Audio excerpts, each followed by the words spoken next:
Hey, what's up, folks? How we doing? Open Sports Mike Haas is just spinning over here. I don't know what's going on, but we'll bring Haas back in whenever he gets here. We're gonna bring in someone in for that one. Oh, look at that. We got Joe. We got Jamie. That means their show is over. And welcome aboard, guys. Thank you. All right, thank you. I Good to think, be here. I think I'm the only guest on Driving to the Top that came in and supported the show on both platforms today. You did. Right, we appreciate the comments on ours. Yes. Mhm. Ice cold jerseys, man. Ice cold loss, right, boys? Mhm. Yeah, tough one. We thought the jersey was going to be good luck, but I was telling Jamie on our show. Last I checked, football games are 60 minutes, right? And we got a team in town that doesn't believe that. They think the game is 20 minutes long and that they don't start playing until about the 40-minute mark. This is about the third game that's happened. So that finally bit them in the butt, and they kind of deserved this fate. And that's what bothered me about that loss. Right. And the only good thing is like I said, nobody's going to go undefeated now, so we can just worry about playing out the rest of the season. That's how I look at it. Mhm. Wait, we were not talking about the Bucks. So the Bucks only played the last 15 minutes of a game. Yeah, Right, I mean they didn't play for 45. Of course, neither did the Browns when they played against us. That is So they- true, Ken. That's because you have America's quarterback now, Baker Mayfield. But the Bengals kind of did the same thing against us. The first three quarters, they had 3 points, and then next thing you know, it's 37-24. And I will say Is this it- though, Hey, I dug the Bills uniforms. I thought they were. on this comment right here, would this be a first or no? Yeah, this will be a first. Wouldn't that be funny if the Bengals with Joe Flacco beats the Packers? What I was By gonna the say, way- I thought the uniforms were pretty kick ass. I thought Yeah. it was really cool how the fans all took part in the whiteout. I mean, Mhm. actually, everything besides the way the Bills played was perfect for that game. We got offensive coordinator Haas in the house tonight, going with the up the face camera like they do in the booth. fucking shitty air fucking internet I just purchased. I'm waiting for my fucking extender to come in. Oh, tell us how you really feel. Yeah. I don't know what's worse. This or going back to the fucking Gamblers. By the way, y'all stuck with me for another spring. Now that we're the fucking Gamblers. Hey, you know what? You want to know what's worse? Cricket Wireless. That's what we used to say every I time thought you were somebody gonna was say loading. straight. I thought you were gonna say straight talk. No, Straight Talk's great. I've been using that for years. Haas in a new location this evening. No, I'm in my house. I'm just playing off my fucking phone. Witness, Well, he's a witness. he did protection. show up, boys. He did show up if he comes in. Who, Rev? And Rab is here. I love it. And he's There he in is. center screen like Live. normal. I'm gonna get my AirPods. Be right back. All right. Welcome, Rev. You do have a pulse.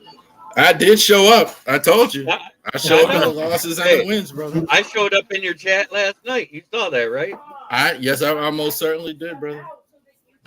See, Rab, I told you, isn't it better to go live? It most certainly is always, brother. I should have gone live after last night, but I think I might have fallen to bed about 3 o'clock in the morning if that happened. Why? There was a game last night? I didn't know. Did somebody Monday win? Night Football, baby. I'm kidding, of course. It was a very entertaining game, I said on our show. Very entertaining, and I love the result, too. Yeah. They did all right. They did what they were supposed to do. They beat those fraudulent teams. Now, Dylan, I got a question for you. I don't know if he's listening. Dylan, I got a question for you. I said this on our show. I said, I mean, you've seen a lot more Jaguar games than I have. I don't think I've ever seen that stadium as electric as it was last night. Am I wrong, or Has it just been a while, or Joe, that was the most electric I've heard that stadium in many years, other than maybe the playoff game against Herbert in 22. But that ball was jumping last night. I've Quick never heard it baseball that loud. update. Yeah, the Tigers are losing 5-1 right now. Whoever Mr. Keen is, thank you. And the Yankees are losing 6-1. That's one of my guys. We eliminated Yay. the Red Sox, though. That's all I mean, if it's any consolation for getting eliminated tonight. So. Hey, you know, But guess what? At least we made the play. At least, not to burst Joe's bubble here, but at least Joe knows I say this all the time. The Yankees still won a round without Soto, and the Mets didn't even make the playoffs with Soto. Ooh. Joe knows we talk about this, so Dylan, don't worry. And listen, I'm the first to say it. I mean, the Mets deserve their fate. I would say when you play heartless baseball for 2.5 months, you deserve that. So as a Mets fan, I'd be the first to agree with that. I'd rather be in his situation, even though they might get eliminated tonight. Still, much better situation than our team had. So there's no denying that. I can't hide from it, and no Met fan can. Jamie, if they lose tonight, is Boone on the hot seat? No. No, I don't think so, because it's the manager of the Yankees, you know. Hey, real quick. Welcome tonight to Seahawks Twitter, Titans Twitter, Texans Twitter, Jaguars Twitter, Browns Twitter, Bills Twitter ×3, Saints Twitter, NFL Twitter, Steelers Twitter, Cowboys Twitter, Raiders Twitter, Bears Twitter, Lions Twitter, Packers Twitter, Vikings Twitter ×2. We got some new ones. HTTR, Hell to the Redskins. Welcome to you guys tonight. Welcome to the Bucks crew. Thank you for joining us. And I've got one more to do, and that's the Podcasters of X. Welcome y'all to the show tonight. You could have just said welcome every NFL team on the show tonight. I don't have them all yet. Hey, I'm working. Don't forget to do comment, guys. Leave some comments. Subscribe. Hey, I do got one. Who Day. That's how you get the Bengals if they show up. Who Day? It's Who Day. No, not Who Dat. It's Who Day. Who Day? Who Day Nation. We got a couple that we're waiting on. We're waiting on the Ravens flock. We're taking our shot with them. The Giants. We're waiting on the Bengals, but their Twitter's kind of quiet these days. Funny, they watch me. You might be woken up with got that huge 200 people in Bengals Twitter, and the last post like 4 days ago. Right. You know, it might wake up with this big trade of getting a 40-year-old arm in there. Mm-hmm. Yeah, I saw that. I hate dissing Joe Flacco. I really do. Because Joe Flacco brought us the Super, but it won't help him at all. I don't understand it. The only thing that I understand is that they know that he's better than Drake Browning, and he gets a chance to beat the Packers twice this year. I'm not so sure about he's better than Browning.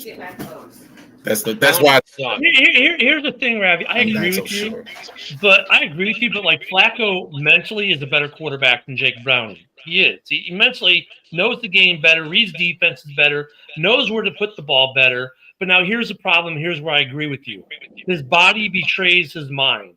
He knows where to put the ball. The problem is he physically doesn't have the wherewithal to do what his mind is telling him he needs to do anymore. And look, he got killed behind a bad offensive line in Cleveland. He's going to get killed behind a bad offensive line in Cincinnati. The only difference was Cleveland at least had Jumpkins who can run. Chase Brown can run. They just don't have an O-line.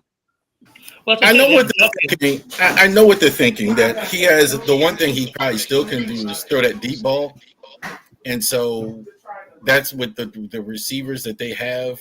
That's probably what they're thinking. But I think that. But his deep balls this year have been underthrown, and they've been these big arcing rainbows. I have a question about Flacco.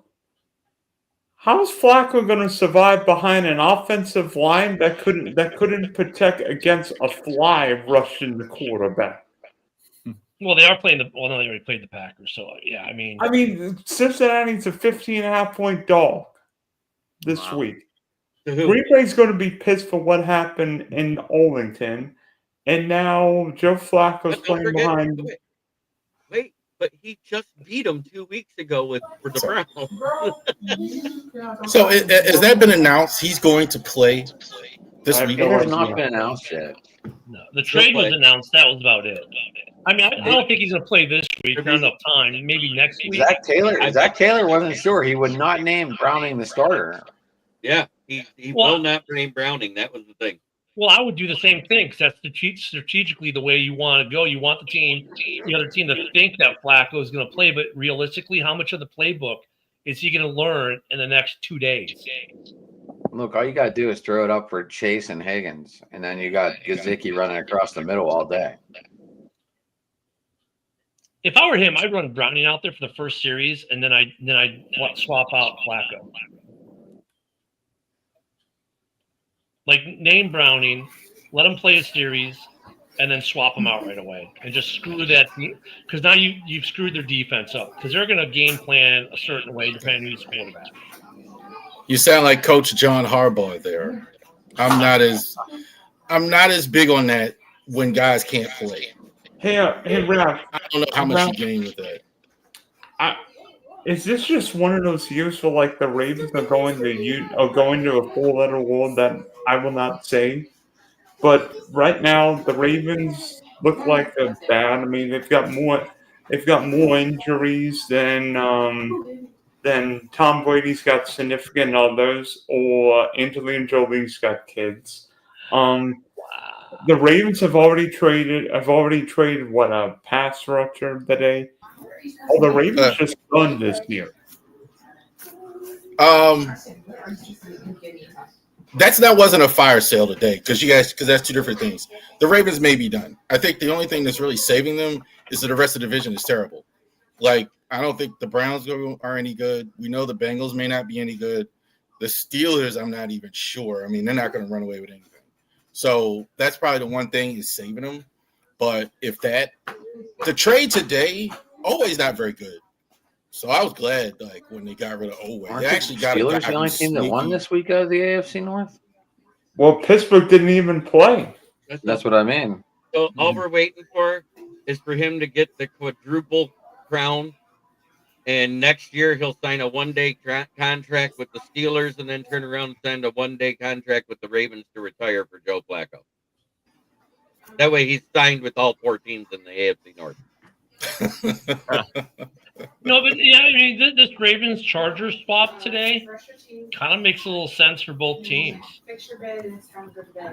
I mean, they're not. I can tell you, Ravens are not white flagging this. I think some people thought that because you trade away a pass rusher. This guy from the Chargers is actually not bad. I mean, he's a safety. No, he's good. This tells me more, believe it or not, about how they feel about Malachi Starks and possibly Kyle Hamilton. I think that tells me more about that than how they feel about Oweh. Oweh, they weren't going to bring back next year anyway.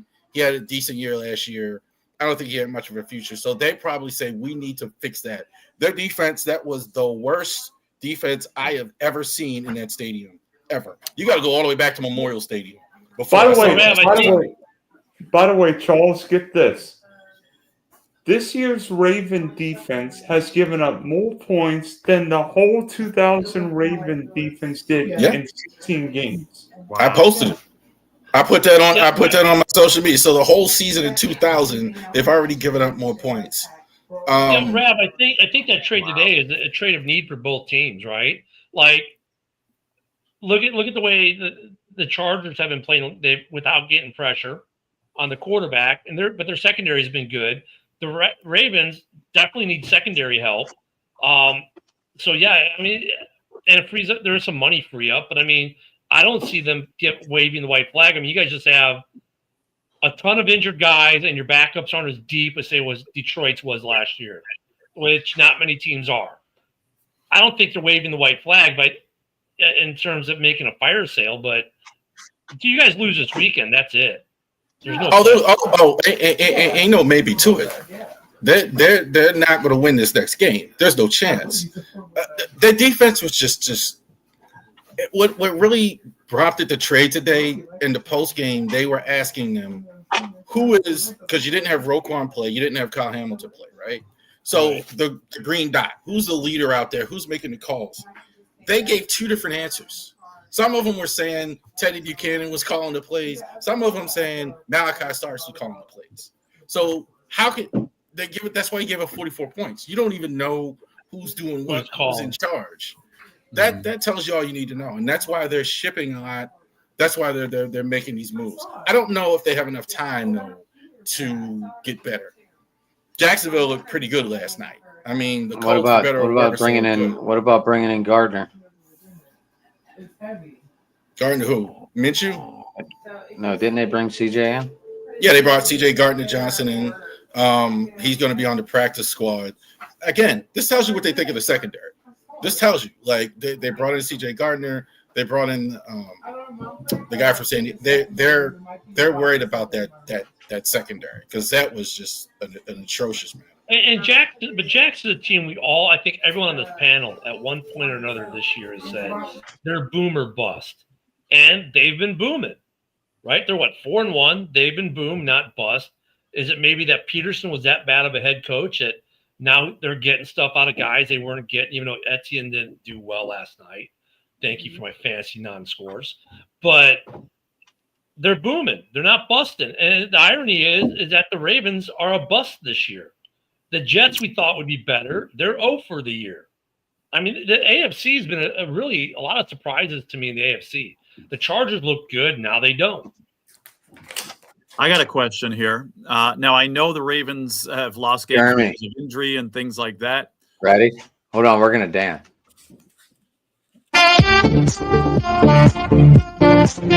Smoking Dad has entered the building. There we go. Smoking Dad. From a Baltimore perspective, is the coaching seat getting hot? I will start my podcast tomorrow with the fans booing Harbaugh off the field and having to be protected by security. Wow. There are a ton of guys, ton of fans are sick of John Harbaugh. I'm not one of them as much, but I'm more. Zach Orr probably needs to go. Because that's just not acceptable. What I've heard. And so, but you got to look at the common denominator. Like a lot of what Adam says about Mike Tomlin, a lot of the Ravens fans feel about John Harbaugh. How long has Harbaugh been there? Harbaugh came in the year after Tomlin. This is his 18th season as head coach. 18 seasons. So he's. I do like him as a coach. I do think. He's the BS he always has.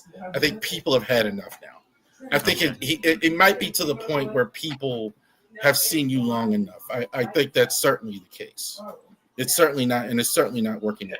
I don't think he's getting fired because he's really close with Bisciotti and he's really close with Eric DaCosta, who definitely aren't getting fired. So if anything does happen, it'll be the end of the year.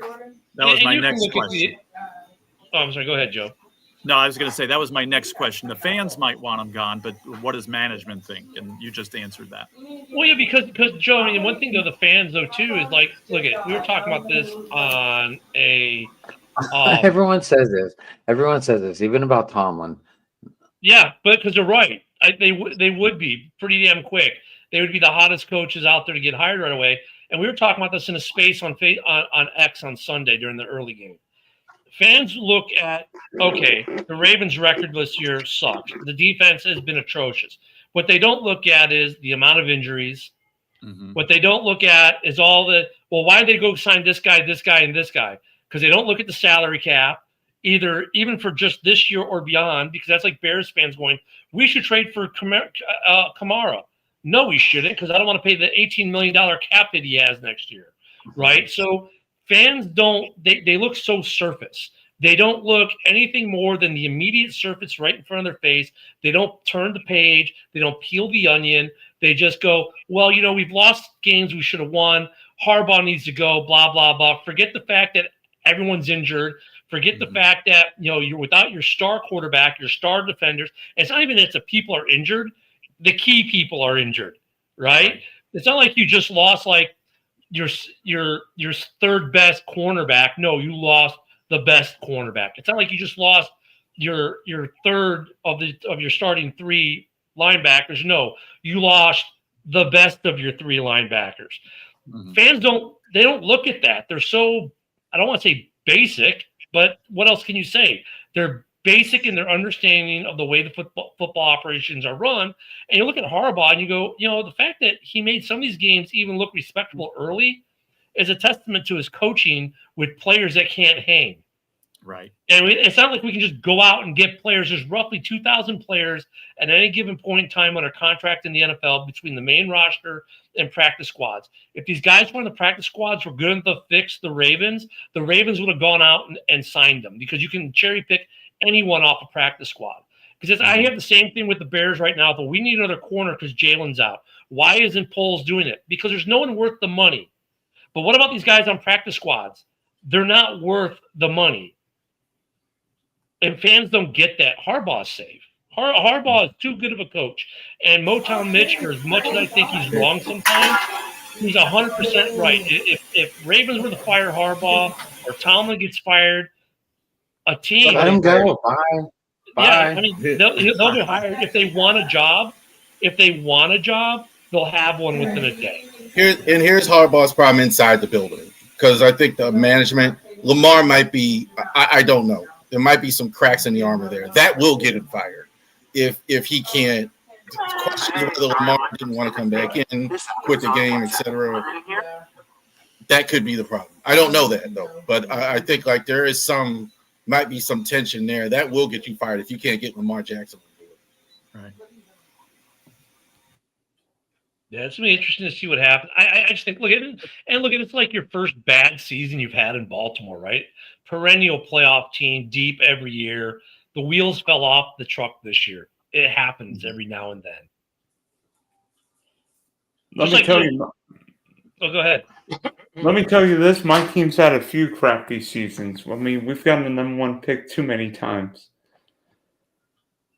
Yeah, but it's different though for teams. And look, I'll lump the Bears in with this too. It's different for teams like the Bears, the Jags, the Lions, the Vikings.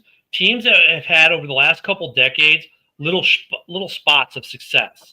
Right now, the Lions are having some prolonged success for the first time in decades. Forever. But for like a lot of our teams, we like the Bears. We were really good in 2018. We won the division, right? And then we were bad again. Jacksonville was really good for that first year with Peterson. Then they were bad again. For us, it's a little bit different because we're always on this roller coaster. As Raven fans, I can understand the freak out because they've been so damn good for so many years. So the fact that they're having a bad season, for some of these fans, it's like unconscionable, right? But like for the rest of us, we're like, dudes, a bad season happens now and then. Like, it doesn't mean he's a shitty coach because he had a bad season. The guy I always think about getting fired, because when he was always, I thought, a really good coach, was Marty Schottenheimer. Happened to him in both places, really, in Kansas City and in Cleveland. You can only knock on that door so many times before, if you can't knock it over, they're going to kick you out of there. And I think this is Harbaugh's problem. You're knocking, and you keep getting knocked out. And you know what? It's the same. Tomlin and Pittsburgh kind of the same. Now they won Super Bowls in both cases, but it's been a minute. I mean, he hasn't won a Super Bowl now for 12 years. But look who's knocking him out, right? It's like, look who's knocking him out. It's Mahomes. It's Josh Allen. It's not like they're going out to like the Tom Brady. Exactly. It's not like they're going out to the last seed, right? Or you they're get going blown out by the Jags. They're going out against really good teams. And look, they've made some AFC Championship games. They've had a lot of success. I'm not saying Harbaugh shouldn't be replaced at some point because, Ravi, you're right. At some point, you think, okay, he's just not going to get there. But I don't think it's after this season. Like this season maybe makes them think about turning the seat warmer in the car on 1 just so you can feel a little bit of heat in the cold air. But he's not going anywhere after this season, I don't think. I mean, unless this is just an excuse to get rid of him. But he has a really good relationship. I'm gonna say it one more time with Eric DaCosta and Steve Bisciotti the younger. Him and Eric DaCosta literally live in the house next door to each other. Kids play together and all that. They're very, very, very seriously. They live very, very, It's a Carr very close. Gruden thing. It's like a Carr Gruden thing. They're next door neighbors. They literally live next door to each other. And him and Bisciotti are very. I don't think they want to do it. They will. I mean, if it gets worse, if Lamar's not on board, but it's. I think all coaches can get fired. People say Tomlin can't get fired. He's going to get fired. People say Belichick couldn't get fired. Belichick got fired. They'll fire anybody. Yeah, but the difference between situationally, though, this is Harbaugh's first bad season. They've gone deep in playoffs. They've been winning playoff games. Tomlin, I think, is another story because it's been a decade since they've won a playoff game. For Belichick, they went a couple years without even making the playoffs. So, like, Harbaugh, this is Harbaugh's worst season to date, probably, as a Ravens coach, or pretty close to it. He's had one other bad season when they won 5 games. Joe Flacco got hurt, and they were really not good. So this year doesn't. Was that the Tyler Huntley year? No, Tyler Huntley is when Lamar was out. So they were decent that year, but he didn't play in the playoffs. Like Huntley played all the games down the stretch. So I mean, if this becomes a 2 year in a row thing, then maybe. But this year is more of an anomaly for the Ravens, which sucks. I finally just dropped the Ravens defense off my fantasy team because they're so injured. It's like Swiss cheese. I've been happy with the Lions defense except week 1. Yeah. Mm-hmm. I was happy with the Lions defense for fantasy until the end of the game last week. They started giving up points to Cincinnati. Still got 12 points. If you're getting more than 10 points from a defense, you got a decent defense in fantasy. Well, it's getting 20 until they gave up all those points. I think they're the best team in the league right now, the Detroit Lions. That run game they got is lethal. I mean, they can't be. I mean, the only really bad game they had was in opening Sunday. They've been really, really good. Well, opening week 1 for the Lions is more of a the starters didn't play most of the preseason. They had a new offensive line, new coaches calling plays, so it was a communication, trying to figure out where they belong on the field kind of thing. And then they got right second half of week 2 and never looked back. Mm-hmm. They're good. They're damn good. I can't wait to get them at the end of the season. Which sucks because it's week 18 and who knows if that game's going to mean anything. But that's okay. Well, the good news is that we just found out TA is going to be back in 4 weeks or less. He doesn't even have to go to the IR. Guys, I think we should wait. One of our teams playing on Monday Night Football. I'm confused which one it was. I don't know. I don't know. This week, the Bears. We played last night. Last night. Yeah, let me talk about that because I'm going to say something that you're probably not going to think of. Guess what team leads the league in takeaways this year? Jacksonville. 14. Jacksonville with 14. That's right. Wow. Unbelievable. That was classic Trevor Lawrence last night. This is exactly what's great about him and what's bad about him. Falls down on the last play and runs it in. Those 2 passes at the end of the game were sensational. And then he threw like 3 before that. That was just awful. Just awful. Like he's like, man, he's hard to wrap your arms around. That's right, Dad. We did talk about that. We did say that. And I backed it up on my show. He said, that's what I told Jeremy after the loss in the Lions' first game. 1 game doesn't make a season. And he was exactly right. The state of Florida, guys, if you haven't figured out, it's pretty hot right now. For the last 6 years, we've hosted the Stanley Cup final, right, between the Panthers and the Lightning. Right now in the state of Florida, we got the Jags who are looking like they're going to walk away with that division the way they're playing right now. You're forgetting about the Colts. Hold on. I'm giving the Jags credit here.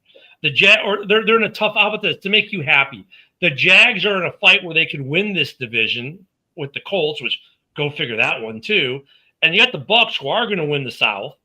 So you got 2 really good football teams in Florida right now. And Miami miraculously is all of a sudden showing a little bit of sign of life. It's good to be a Hurricanes. What now? That's Don't true. leave out the Hurricanes. Well, the Hurricanes are Carolina. Miami Hurricane. Oh, you're Miami talking football. college. Well, I don't do college, so yeah. But I'm just talking pro sports. I mean, look at man, Florida's got it going on right now with pro sports. I've got one for you guys tonight. Usually we've done top 5 power rankings. We'll do top 5 later, but we're going to do top 5. But we're not going to do top 5. We're going to do bottom 5 rankings right now. I just think it's stupid to change shit in the middle of it. Okay. So I want everybody to give their worst 5 teams. Jesus. And we're going to start with Louisiana's own Boss Hoss Hog. Man, why you gotta do that to him? Because 2 of his teams are in there. Damn. What? Bottom 5 teams in the NFL. Bottom 5. By the way, what the heck was DeMarcado doing trying to Deshaun hit Jackson himself? Give me a break. But that's here near there. Hoss, give me your bottom 5 NFL teams right now. Jets, Raiders, Browns. Let me see who's worse. I didn't prepare for this. I got No 3 one did. down. I don't even want to No say one the- did. This question came out of left field. Yeah, I know. Bengals. I'll put Bengals 4th. And 5th? Oh, shit. I need one more. Miami. There you go. Jamie. Let's see. Let's see. Jets. I'll All go. Jets. Jets. All Jets. No, Jets. Raiders. Jets. Raiders. Saints. Boy, I don't get that. Jets. Raiders. Saints. Browns. And the Tennessee Titans. But I do think the Titans are going to fit. I do think the Titans are going to climb their way out of the basement, though, with Cam Ward at quarterback. But right now I have them at my bottom. Congratulations to Cam Ward for getting his first NFL win. Same thing to Spencer Rattler.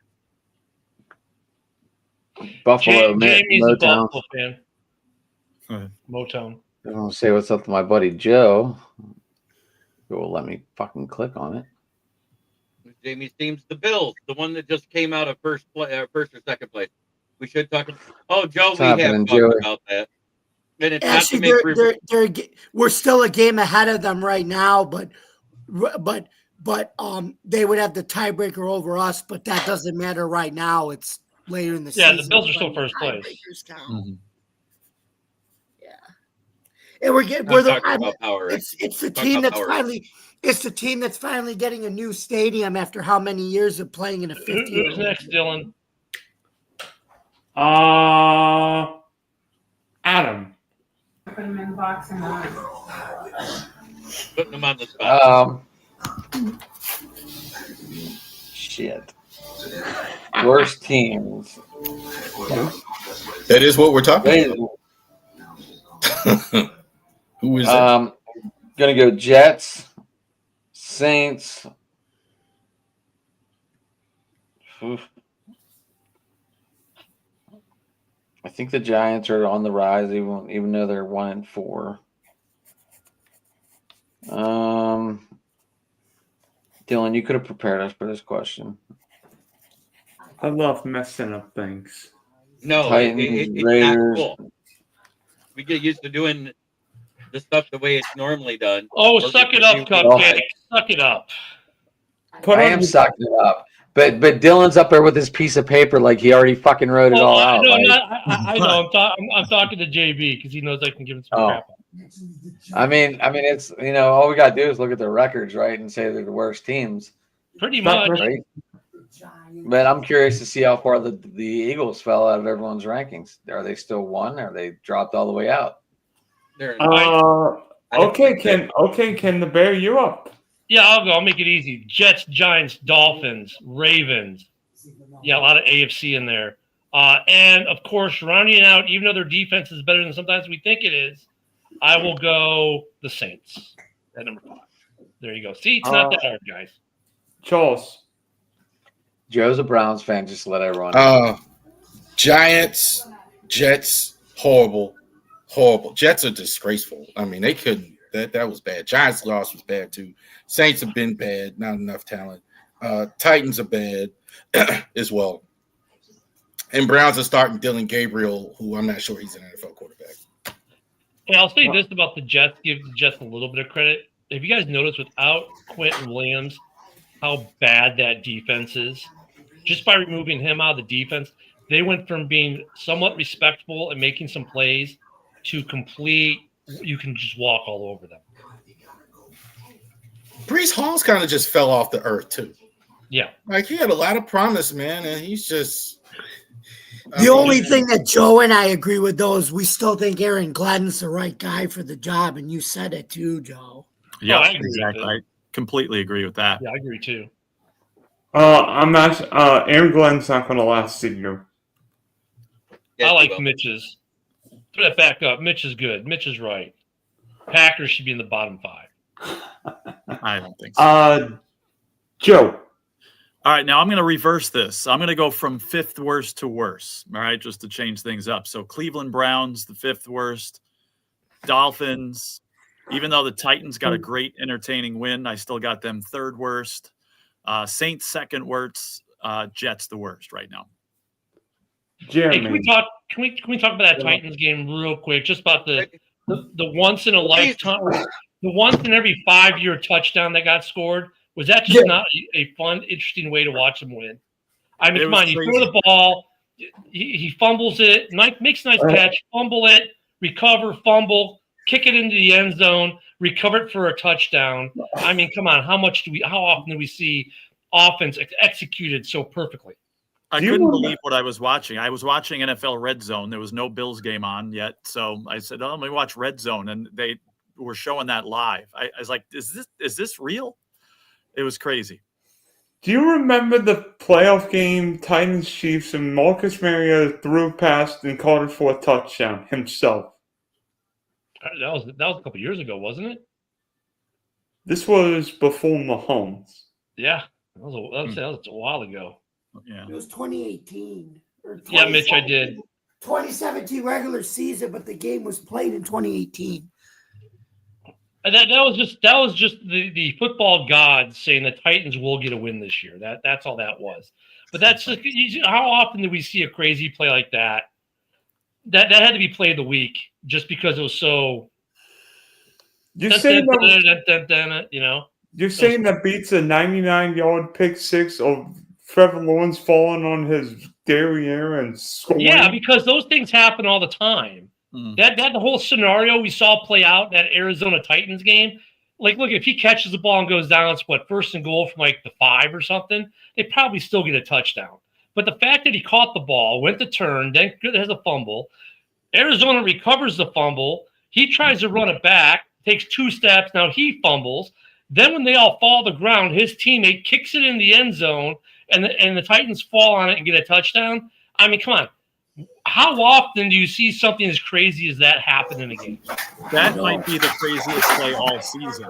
Yeah, I certainly think that. You know, I talked about the Bills not being able to play 60 minutes. Here's another team for you, the Arizona Cardinals.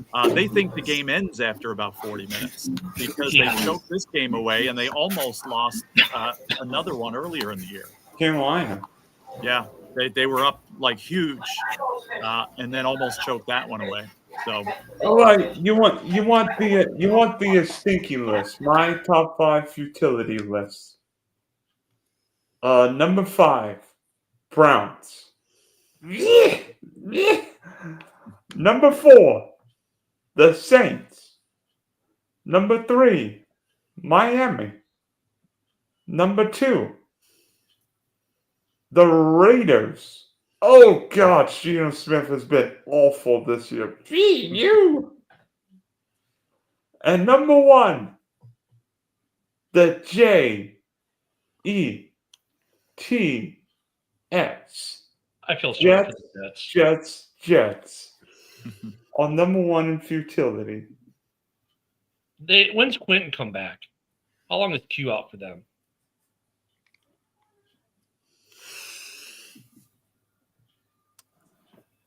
Don't know. Without Williams, that defense has no soul. A team I will say, team I didn't put in the top 5, but I'm like astounded how bad Arizona Cardinals are. Like, that's not a bad group of guys. Kyler Murray, him and Lawrence is like, just like what I talk about with Lawrence, copy paste with Kyler Murray. Why isn't he, with all the injuries out, with Burrow out, Lamar, why aren't you in the upper echelon? He's always just, it just seems like his head isn't right in the game often. Oh, by the way, Can't get consistent. Video games are too important. But but look at when Kyler Murray's not in, that team is demonstrably worse. Like when he goes in, you can tell there's a massive improvement to that Arizona team when he plays, and when he doesn't play, they look like hot trash. So I mean, I get what you're saying, and I don't want to hear how they don't have a running game because Connor's out. They ran pretty good this week against a pretty good Titans defense. The Titans, if anything, at least still have a decent defense. They were able to run the ball. But I get the frustration, though, because when Kyler's not playing, he sits out a couple games, they get dog walked by everyone. Kyler comes back, they start winning games, but they're not consistent or his level. But I think one thing that's hurt them, they talked about this a couple weeks ago, was him and Marvin Harrison Jr., for some reason, in year 2, still are not on the same sheet of music. And that's something they're working on fixing. If they can fix that, then maybe that helps what you're talking about, Rab. I hear a lot of but with Arizona all the time. You got a better roster than the 49ers for sure. Maybe even better than Seattle. And you're always losing these there's no reason with all the guys you may have go to the Pro Bowl for you to be losing all of these games all the time. Like in the there's no reason for that. They should be winning the division games. They're beating the division teams, right? They beat the Rams. They beat the Hawks. I mean, they're winning division games. They should. They lost to Seattle in overtime. Oh, that was the overtime. I mean, they lost the game they should have won. So maybe this was a trap game for the Cardinals. They're at the bottom. They're at the bottom of the AFC West and the NFC West, rather. Yeah, 2 and 3. I just think that's the craziest one. Even like the Ravens, you could say like they've had all these injuries in the Bengals or whatever.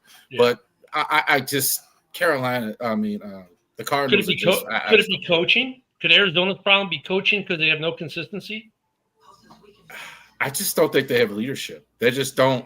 They don't put together consistent performances. Some guys just aren't consistent, and Murray's just not consistent enough for me.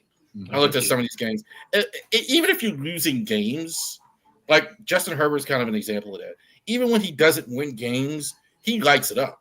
Like even in games like he doesn't win, Murray just have these games where he's like 150 yards passing, less than 17 points. It's true. Yeah. All right. Now we will do top 5 power rankings, and I will start with mine. Number 5. Ken, cover your ears. Cover your ears because you're not going to like this one. Green Bay. Hold on. Let me ask a question before you go any further. Would anyone else put Green Bay in the top 5? Because we were talking about this on the morning show because CBS went him at 6. Here's a team that's 2-1-1. Their last 2 games, they lost to a Browns team that almost everyone on this panel had in the bottom 5. And they just tied the Dallas Cowboys, who the week prior got absolutely destroyed and mollywopped by the Chicago Bears. How the hell is Green Bay on anyone's top 5 list is beyond me. And don't tell me, well, it's because of the trade they made and they've got this edge rusher. Really? He has not destroyed a game yet. He has not wrecked anything. He had one good play in the Dallas game, and that was where he actually stopped the game-winning touchdown from happening. And that was technically his only sack they gave him because it was at the line of scrimmage when he tackled him. So how the hell explain to me how Green Bay at 2-1-1 is in anyone's top 5? It's not your list, Ken. I'm just looking for the rationale. I'm looking for the rationale. So, Ken, you're telling me a team that beat you're telling me a team that beat the snot out of Detroit can't be in top 5? Week 1, if they played Detroit right now, Detroit would like just wipe the floor with them. No, they wouldn't.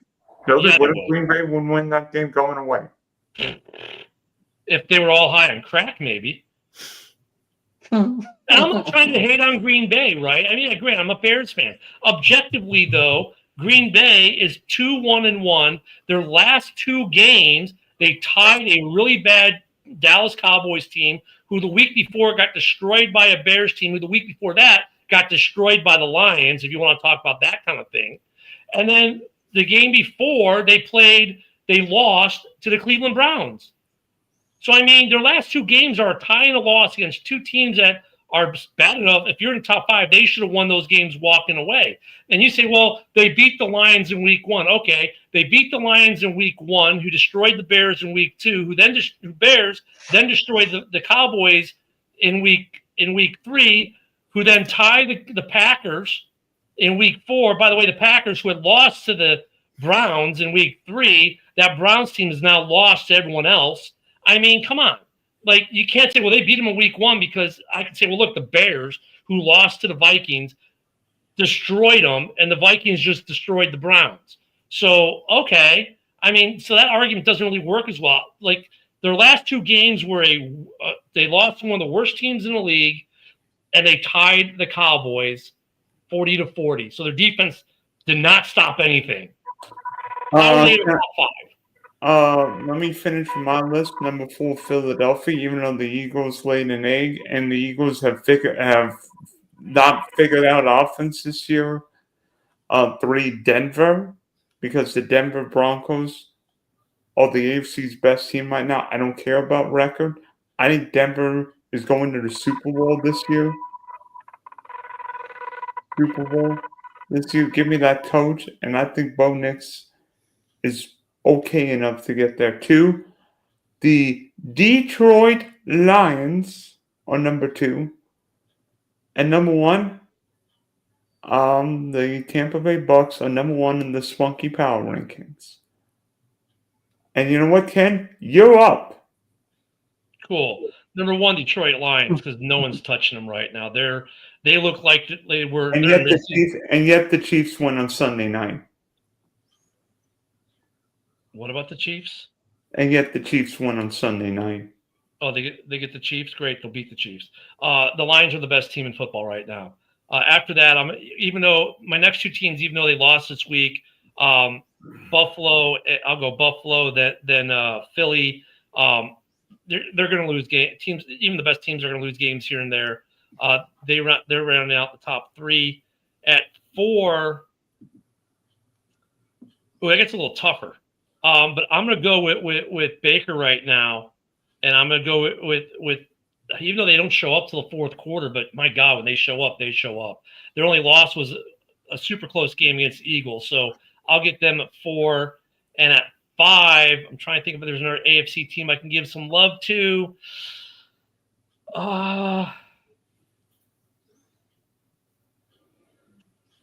You can say no. I mean, there's a couple teams that to me are interesting, but you know what? Right now they're hot and they're riding a wave, and I'm gonna go with the Colts right now. I was tempted to go with the Jags because they're riding hot right now too, but I'm gonna go with the Colts for some weird reason. And like I said, if someone can please explain to me how the Green Bay Packers end up in anyone's top 5 list with what they did the last 2 games, I'm opening and listening. Boss Hoss.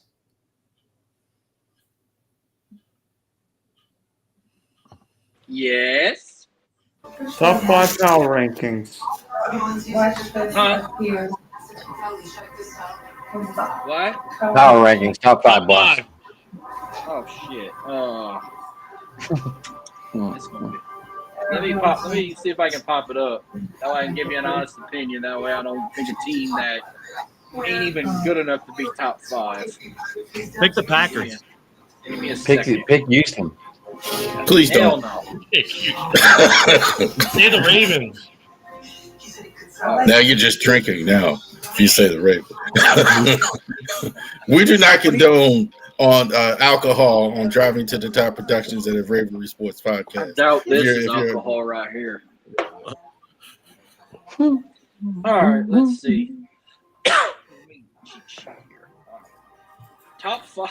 Wow, I haven't checked this in a while. Well, here. All right, here's my top 5. That's because you're not here enough. You ready for this? I'm gonna go from. I'm gonna go for 5-1. How about that? Can I do 5-1? Yeah. Yes. Yeah. That's what I'm Your doing. choice. Number 5. I got Motown the Mitch, you want to hold on? Motown Mitch, you want to join us? I don't have anything to send him though. I don't know where he is. JB, Ken, do you? He's on JB's YouTube probably, or your YouTube. It looks like is where he's coming from. No, it's coming from JB's. All right. Go ahead, Haas. 5. I got the Lions. 4. I got the 49ers. 3. I got the Bills. 2. I got the Eagles. And number 1, I got the Colts. Who would have thought we'd have the Colts number 1 here? Jonathan Taylor. More like Daniel Jones. Right? That's Indiana Jones to you, sir. Yes. No, that's He is- Harrison Ford. Harrison Ford will always be Indiana Jones. He is legitimately, all jokes aside, in the MVP conversation. He is. Wait, I don't think there's any question about it. I mean, I think if the season ended now, I got he's a there. better one than that. I'm gonna change the subject. At the start of the college season, we had Garrett Nussmeier, Cade Klubnik, Arch Manning, and Drew Aller in the Heisman talk. Now all 4 are out of the Heisman talk. Now you got Trinidad Chambliss from Ole Miss. You got that quarterback from Oregon. 2. 3, you got that. Who else did I put? I have to fucking get on Twitter and look. Who are Dante Moore's got to be there. Dante Moore's. If that's the quarterback from Oregon, then that's that's got to be done. You got to be talking about Dante Moore is fantastic. I said who the other 2 were. I might have to go back and look on my Twitter or on my X because somebody was like, "You got a fucking point there," because all those other 4 ain't winning shit anymore. Oh fuck! Let me go find it. I never had Archie Manning in my Heisman talk anyway. I don't even want Arch Manning to go to the Saints now. Arch, it's almost not even his fault. Okay, here we go. Because Arch never played. Nobody ever saw it. We just assumed. So, at the beginning of the season, I said Arch Manning, Garrett Nussmeier, Cade Klubnik, and Joe Allure be your Heisman candidates. Now, it's looking like your Heisman candidates are going to be Dante Moore, Trinidad Chambliss, John Mateer from Oklahoma, and Carson Beck from Miami. Carson Trinidad Beck. Chambliss is the quarterback. Who would have pictured that one? Who would have pictured Carson Beck with a rebound every year? Well, he's already winning. He got the hottest girlfriend at the University of Miami, and he's winning games at Miami. Well, that's how we decide. Actually, they broke up.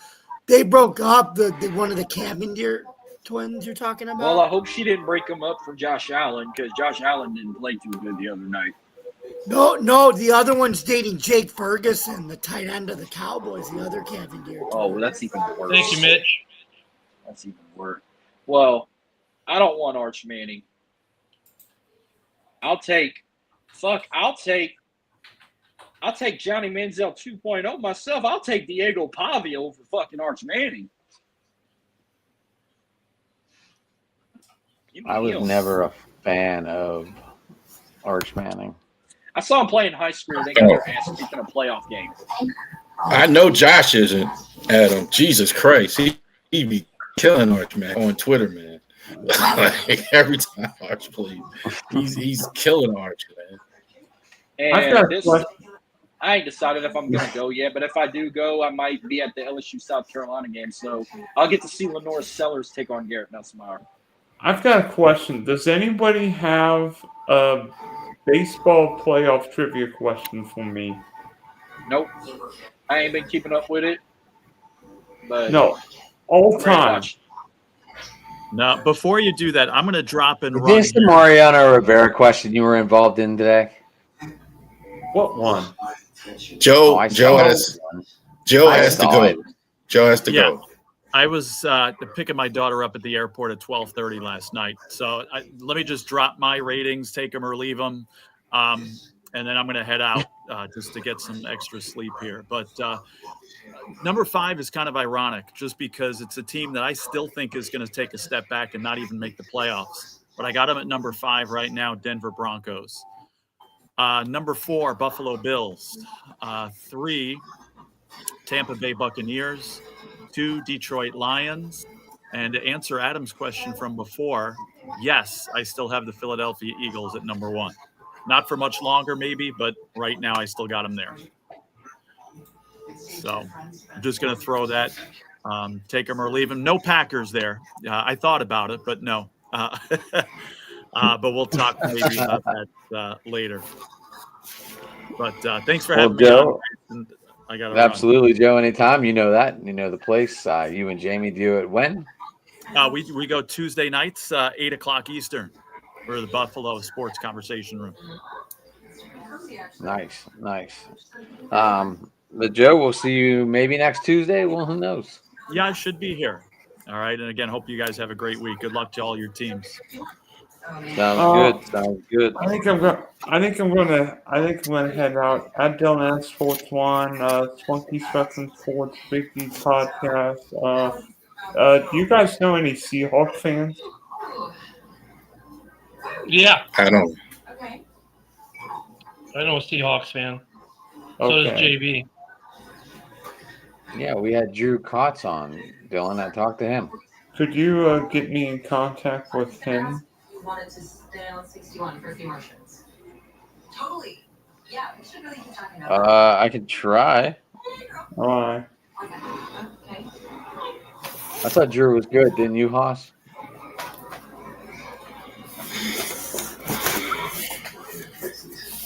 Haas. Well, you can be into whatever you want. Yo, I said it wasn't Drew good. Drew Kotz, the Seattle guy. wait, what's up? Wasn't he a good guest? Absolutely, he was fantastic. I would highly recommend him if your team's playing the Seahawks.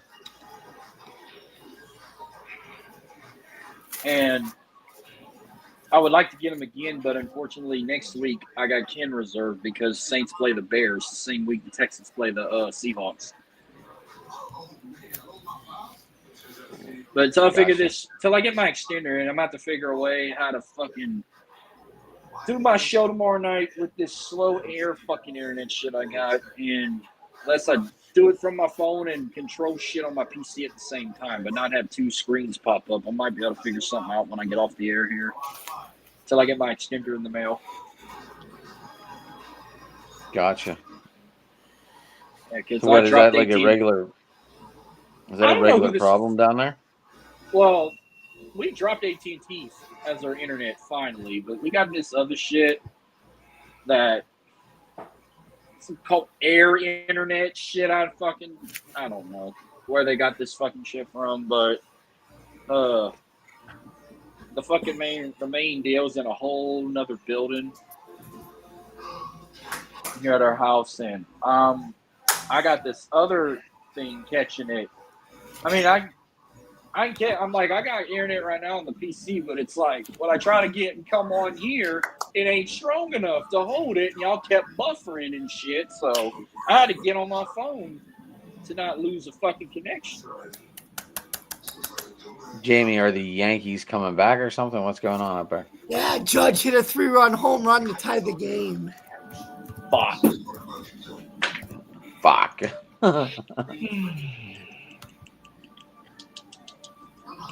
Anyway, so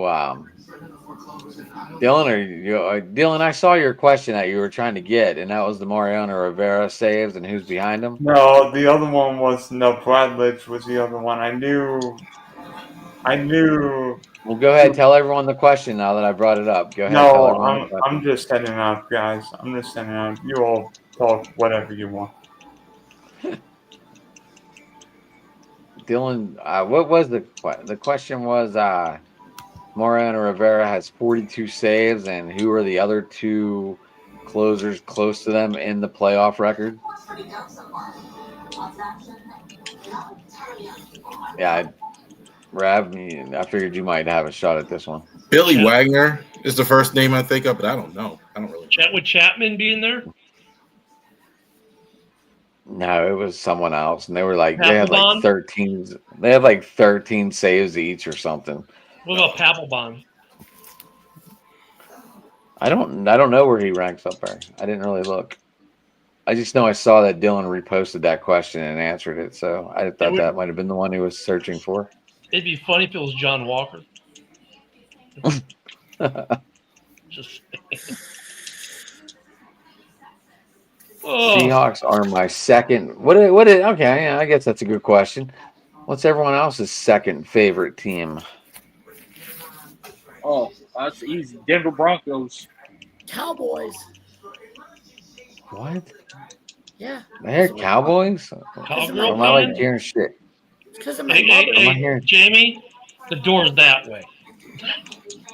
It's because of my mother, man. That's okay. Mine's not much better. The Raiders. I've liked the Raiders since I was a little kid back in Jim Plunkett days. So I've always been the Raiders have always been my second. It's not doing it. Obviously, it's not going for them good right now. But I like Pete Carroll as their head coach, though. That was my dad's favorite team. I mentioned that a lot. My dad used to love John Madden and Howie Long and Marcus Allen and all those guys. My dad. I think about that because I watched a lot of Raiders games growing up because my dad was such a big Raider fan. I have a little an affinity too for the Redskins because my dad was a huge Redskins fan. So HETR, I've always felt at home. Like went to the Redskins game last year, felt at home with them even though we lost. But I've always had a little piece for the Raiders too, or for the Redskins. But I still won't call them the Commanders. But yeah, it's the Raiders. I guess I would say the 49ers. I don't know. I used to root for the Commanders. Eric Davis, Ronnie Lott, and Jerry Rice, I think, and Steve Young were my favorite players, non-Ravens. Like I think that probably the reason. Like I was a big Jerry Rice guy. Still. Oh, Mitch, I got two. your question. I got two, and then we'll get to the next question. I got two. I got the Miami Dolphins because of Marino, obviously. Yeah. And then he made me. I followed the U and my younger days down there. So that was kind of like my connection with college there for Miami. But I also am a Niners guy because of Joe Montana, obviously. Oh, well, yeah. I used to be a Brett Favre fan growing up, so I was a Packers fan as a kid, along with the Saints, or not cheering the Oilers. But like now, it's like I love Sean Payton, Bo Nix. That's all. I mean, I cheer secretly outside of the Texans and the Saints now, but no, as a kid, it was either Saints, Oilers, or the Packers. As a kid. Yeah, Commanders a little bit. Not as much. I grew up in Baltimore when we didn't have a team for years, like 83 to 96. Like, so we got a lot of Commanders games, like Redskins. Mitch, if you want to start typing out your questions, go for it, boss. Who does he think wins the Lions and the Chiefs? Lions. Lions. I don't think the Chiefs have a shot in the world to beat the Lions right now. I don't think Father Time is knocking on the Chiefs' door. They're going through it every other. Don't they get Rice back this weekend? Don't they get Rice back too? They might get Rice back. I don't think it's going to matter against Detroit. I will say the Chiefs maybe aren't as bad as I thought. They should have really won last night, but their offense. They have a good group of receivers. They don't have a stud. The offensive line is actually kind of working itself out a little bit. Well, you know what? Patrick Mahomes just looked like he was lobbing the ball. It didn't even really look like he was throwing it. Did anyone else catch that? The difference with the Chiefs, though, too, like if you look at last year, the Chiefs would find ways to win close games. This year, they're not. You know, they're a team that's been really good for a lot of years. They've been trying to keep the ship together. You know, they keep losing guys. You know, this year lose Tooney and some other guys, and eventually you're going to get to a place in this replacement cycle where what you're doing in the replacement cycle isn't going to work. And look, the Chiefs might not make the playoffs this year, but they'll probably be back the next year if they can continue to work the cycle well enough. Might they be tired too? What now? I mean, they've been playing for like what? Almost every game for the last 3 years. Yeah. I mean, eventually fatigue's got to set in. Fatigue. No, Josh, I did not move my box. I did not move the TV cable back to where we are right now. Yeah, you got fatigue, father time, attrition, right, between free agency, retirements, and other. Megan Trainor being their trainer. Yeah. Here's Patrick. He plays sports, everybody.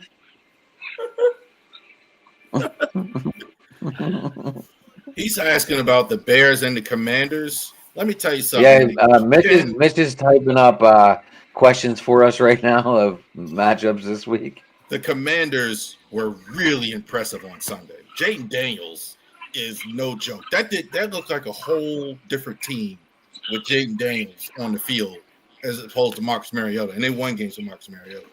That was a good defense. He shredded pretty good on Sunday. I am not worried about their passing game. I'm worried more about their running game because the Bears can't stop the running game. In the last 2 games the Bears have played, they've 8 turnovers, 7 of which were interceptions. And then the one which was on a running play where Stevenson just said, "Hi, I want the ball. Thank you very much," and left with it. I'm more concerned about the Bears' run defense. However, the Bears are getting some key guys back. Spidey's coming back. Edmonds is coming back. That's going to help with the run game. Offensively, I don't know if Washington can handle the smoke.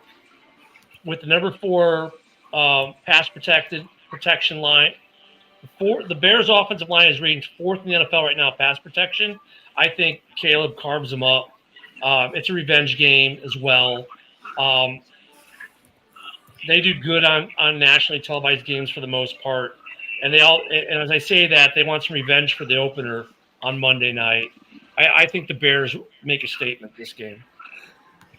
Now, I will say this: of the next 5 games, though, this is the only game where I think the Bears could take a loss, but I think the Bears win it. I think the Bears go 5-0 over the next 5. This is the easy part of their schedule. It ain't going to be easy against a really good Commanders team. It's not going to be easy. Not going to be easy. I was super. I just was. They really needed that though. I think that's why I was really on it. They really needed to look good, and they really went in there and took a hand. Raiders Chargers trade highlight that we got rid of Daffy Oway. That was the highlight for me. Getting rid of a guy who I think was overdrafted. He's like one of these guys like if Dylan was here, Matt Jones, who got drafted years ago, the athlete, the gymnast, looks good with his shirt off, but like and all that, but he's not a great a great outside linebacker. Even though he had like 10 sacks last year, but I think a lot of that was because of Matabuke. It's a good trade of need for both teams. Like they both kind of shore up areas they need shoring up in with guys that maybe just need a new home. I wouldn't read too much into it.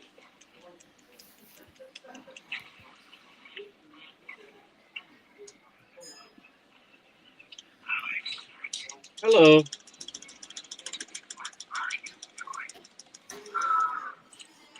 Hating their heart for the Redskins. There you go. Motown Mitch is just asking questions. Jeremy just filling you in real quick. We're just kind of letting him be a writing host. Oh, that's awesome. Okay, Ben Johnson was not there last year for that game. Don't think it will matter. Don't see the Bears winning 5 in a row, but I do see them coming out hot off and a bye and got hate in their heart for the Redskins. I believe in that.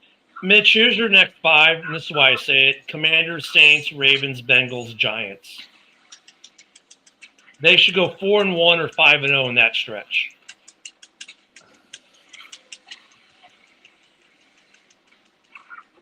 Sorry, Rav. I just don't see you guys beating us right now.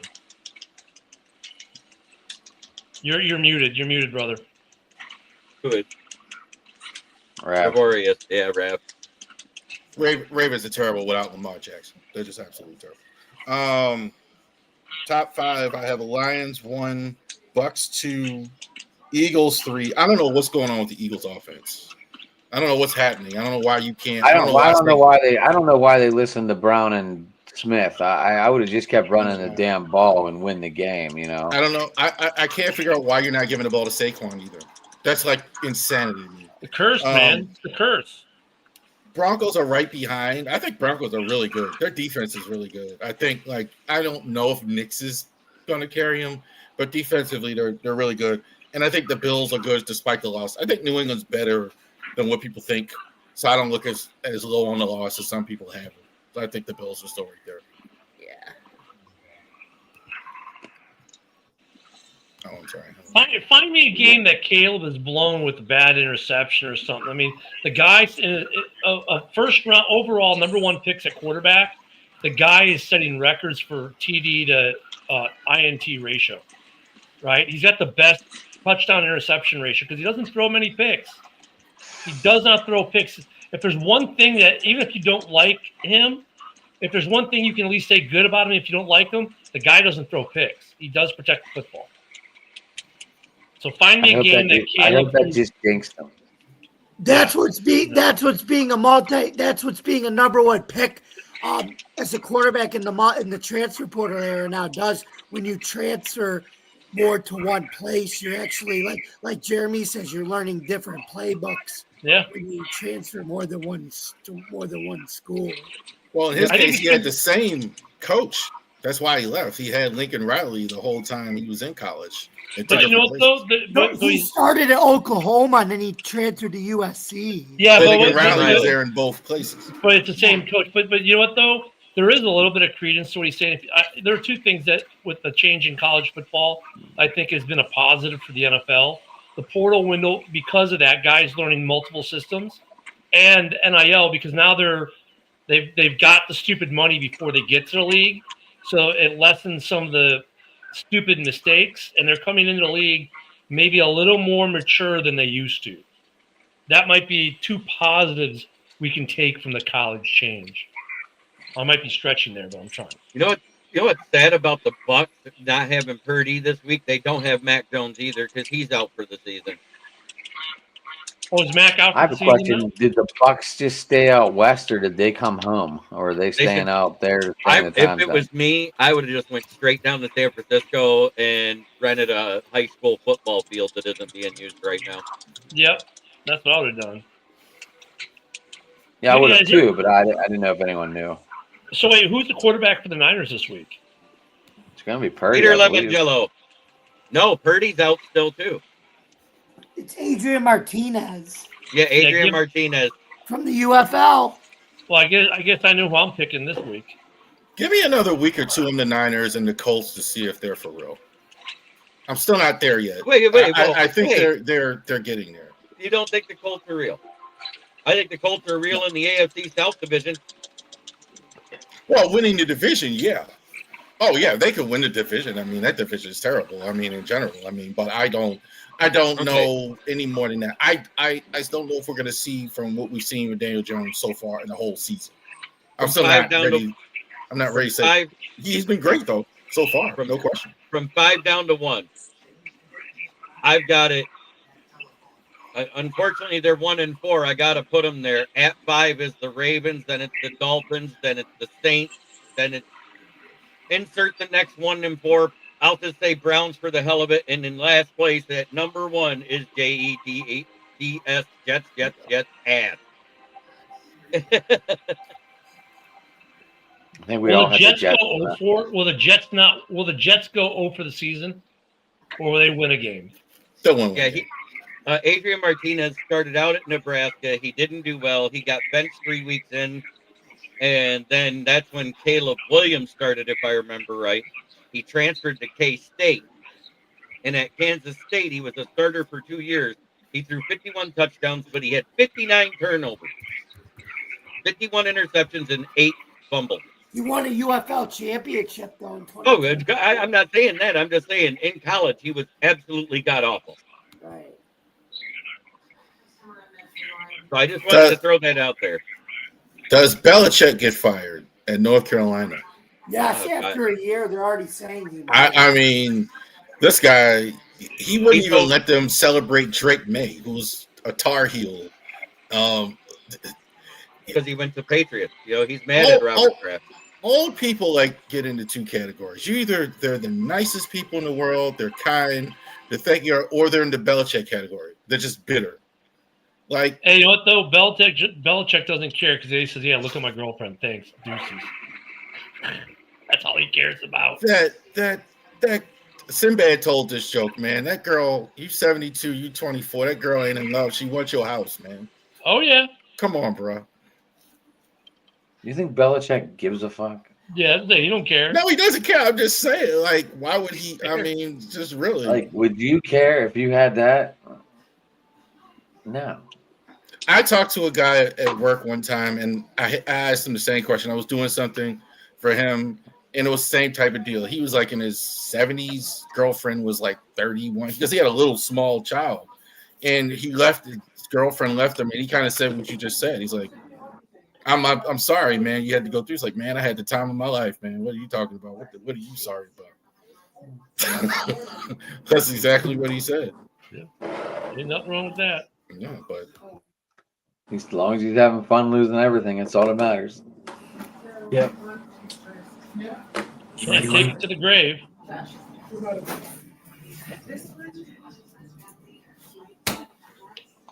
he's for sure getting fired, though. He's just not cut out for college football at all. He's going to go out the door. I don't know. They fired Mac Brown for being older, and then you hire a guy same age as him who has no idea what he's doing. Belichick, I never did buy the genius of Belichick. I'll give him a great defensive coach all day long. He was as good with like defensive scheme as any coach I ever saw, and that includes his time with the Giants and Parcells all those years.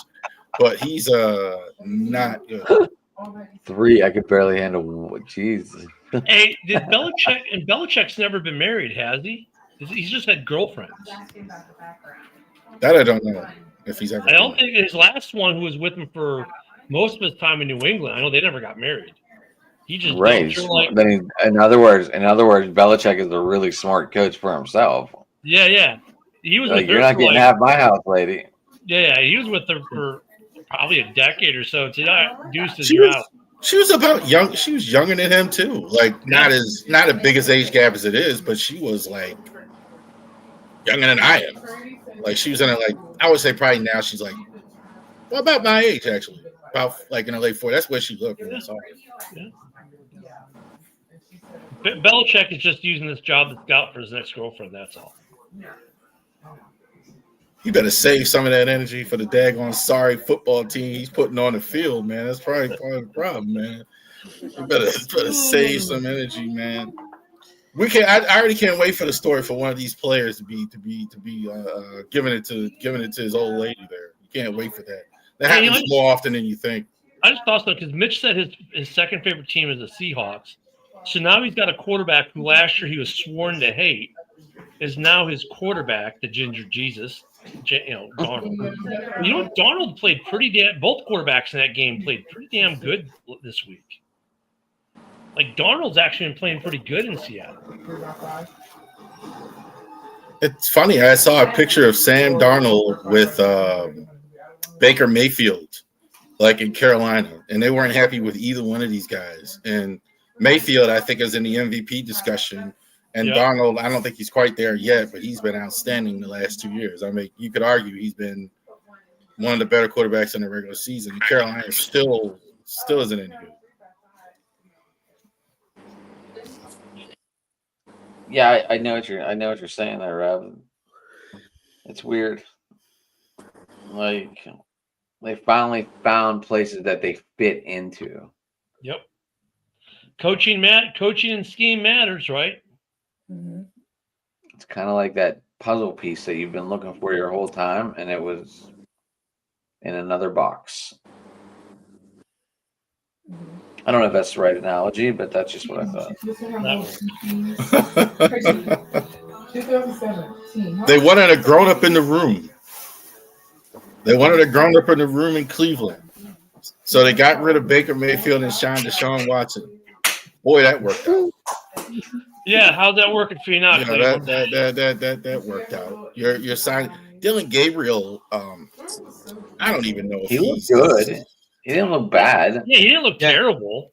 I don't think Deshaun Watson's coming back, and I'm going to tell you why. He's still injured. He can't come back because he re-injured it in December.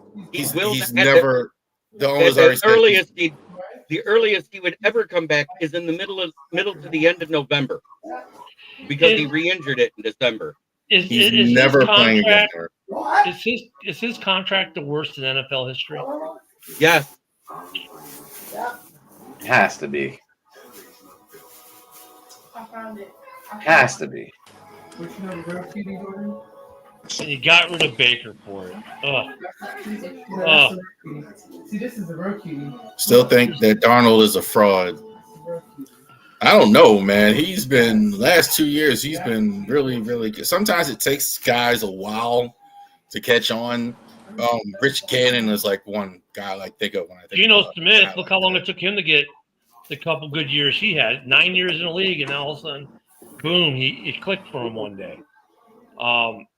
It can take guys some time. I think the problem is, like, we see C.J. Stroud come in, have a really good rookie year, and then we think, well, geez, everyone should be this good. It's like guys pick it up at different speeds, and then it's coaching, scheme. I mean, there's all these factors. But everyone goes, oh, well, look, if Stroud can be this good his rookie year, why can't all these other guys be just as good right away? It's like, it doesn't work like that. I think this is for you, Ken, Mr. 80,000 people following you on Twitter. I wish I had 80,000. Finn, I mean, look, I can tell you the way JB and I kind of started with the huddle, and I'm sure the guys that driving the top's a little bit the same way. So for the huddle, for the core group of us, we just started doing Facebook Lives 6 years ago or so. This is a bunch of guys. We were all in a group together and decided to do these little lives, right? And then it's just kind of grown. So it's like, look at even with this group here, which is a bunch of fans, a bunch of knuckleheads who love to talk about football, and we have found each other through whatever ways and means and whatnot. And we come together every week and we talk about what we like to talk about, sports. That's really all it is. And just be yourself. Like, I love watching these guys who do these podcasts and they think they got to be super slick, like they're the NFL Network or ESPN. It's like, dude, be your authentic self. Say what you want to say. Like, none of us are beholden to any team, any sponsor, anybody. If JB wants to say that he thinks the Packers are the worst team in the history of the NFL, no one's going to – I mean, some people in the comments may comment that way, and I'll support them, but we can say it. We don't have to worry about some storyline that the NFL wants pushed. We just talk about sports and what we like. So that's how you do it. Don't you find it weird that nobody on the major sports networks are reporting what actually happened with Mark Sanchez after it was found out that he attacked the old man that stabbed him? I was wondering if we were going to bring this up or not. Because I'll tell you what, this weekend, two things got carved up between 3 a.m. Sunday morning and 4 o'clock that afternoon. The Raiders defense and Mark Sanchez. That's about it. I heard he was intoxicated. I heard that too. It's beyond intoxication. Number one, he was evidently doing wind sprints to get back in shape like he does the day before he goes out and does his commentary and stuff. And the guy, he got mad at the guy for parking there for an Uber Eats delivery. The guy picks up used fryer oil and delivers it to be processed for the diesel trucks that can use it. And he made a delivery there too. And Mark Sanchez started yelling at him, telling him to get his car the F out of his way. And he runs at him. He was intoxicated. He was intoxicated, but that isn't the worst part. It's worse than that, because I'll tell you what. Alcohol does not make you run through pepper spray. Alcohol does not make you get up after being stabbed twice in the chest and chase after a guy again. Yeah, he was on something else. That's either coke, or he was on fentanyl, or he's on roid rage. Yeah, They arrested him in the hospital yes. after he got stabbed. Yes, because Yep. he attacked the man. It was seen on a camera. But The other guy didn't get arrested, right? No, he got because he arrested. was It was defending himself. self-defense. Good gracious! I mean, what? I mean, that must have been some old It's crazy stuff you're It's doing. not just any man. It was a 69-year-old retiree doing Uber Eats to make extra money to supplement his Social Security. A 69-year-old man. Mark Sanchez is a 38-year-old semi-fit athlete type of guy. He had no reason to be attacking a 69-year-old man. Hey, Rick, I got you too, man. Respect, of course. And this goes back to the question though that Finn was asking. Finn, what JB just did, that's the other thing you do. Speak the truth, man. We don't have to worry about NFL Network unless like the Sanchez stuff. I don't get why he did what he did. What was he on? I want to see what his toxicology is. Yeah, that's what I'm waiting for. I'm waiting for that blood work to come back to say what it was, because he had to be on something to make him go through pepper spray, to make him be able to take the 2 stabs in the chest while he's on top of the guy like a wrestler doing Lou Prez punches. Mess. Fentanyl, yeah. I didn't see the video. Is there a video out of this? Is there a video? There is, but it hasn't been released. I'm saying what I saw, according to the statement that I saw, that's what they said happened. And it backs up the guy that was attacked story. That's crazy. I could say this, and y'all aren't going to say this, but had this been an African American as well, for sure, this would have been. I agree with you 100%. It was a pass. He's getting for sure. It's because I understand. You're not wrong. That was wrong. It's an athlete. I'm not going race card because this is a white guy, and it's out that he's arrested. What I'm ashamed and appalled. Well, wait, no, he's Hispanic. He's not a white guy. He's Hispanic. Okay, his parents are white. The one's half white, the other half Hispanic. Yes. Yeah, but he's not. I get it. He's kind of in that tweener group, maybe. But I get what Rav is saying, though, too, to a degree. But you know what, though, Rav? Here's the thing, though. To so many NFL players of any color have done some really jacked up criminal stuff, and they never talk about it. You know, it's a blip. Oh, by the way, so-and-so got arrested. Okay, hey, what about this trade that we want to postulate that could possibly happen but never will, just so we don't have to talk about so-and-so get arrested for murder? And look at how long we had to wait to actually hear what happened with Ray Rice. See the video. We just heard he punched his wife. That's all we heard for like a week, correct? And then we finally saw the video and how bad it really was. That wasn't just a punch. That was a Mike Tyson type of punch on a small woman. That's bullshit. I'm sorry. They honored him at the stadium. Still, I'm in the minority. I'm with you. Like a lot of the Ravens fans love Ray Rice still. And once he did that, I have no love for him. He was a great player, but as a person, he's like a piece of shit. Sorry. I think some of these athletes, though, think because they are such great athletes and they get so much social media pull that they can do whatever they want and get away with it. Like some say some of these guys do get a God complex. I can get away with anything. Look how popular I am. Look, I've got 250,000 followers on X. I make $250,000 a year posting on X, talking to UAB. Look at the shit AB pulls. He feels like AB can say and do whatever he wants. I mean, you all saw the meme he put out after Tyreek Hill got hurt. I'm like, really? I mean, some of these guys just think they can do and say what they want. That was hilarious. That was hilarious. And I'm sorry, the thing I said about things being carved up in Indianapolis, that was a meme I saw, and I just had to use that as my opening line. Tom Brady is doing the color commentary on Fox, right? Yep. Mm-hmm. He wasn't going to do that his post career. He's going to make $10 million just in endorsements and just showing up places and not working real hard, whatever. And the only reason he's doing it is because they gave him so much money. Yeah. Okay, you need $30 million. I would. They actually gave him $30 million. He's getting $30 million. That's not the best part. That isn't the best part for Tom Brady. The rest of his life, he gets to print money as a 5% owner of the Raiders. Yeah. So he's making. So let's that's say why they make a, that's so why he's his commentary is kind of bad because he can't Yeah. say what he really wants to so say. so JB. Let me, if the math is right, he's making somewhere around $50 million a year just to be an owner.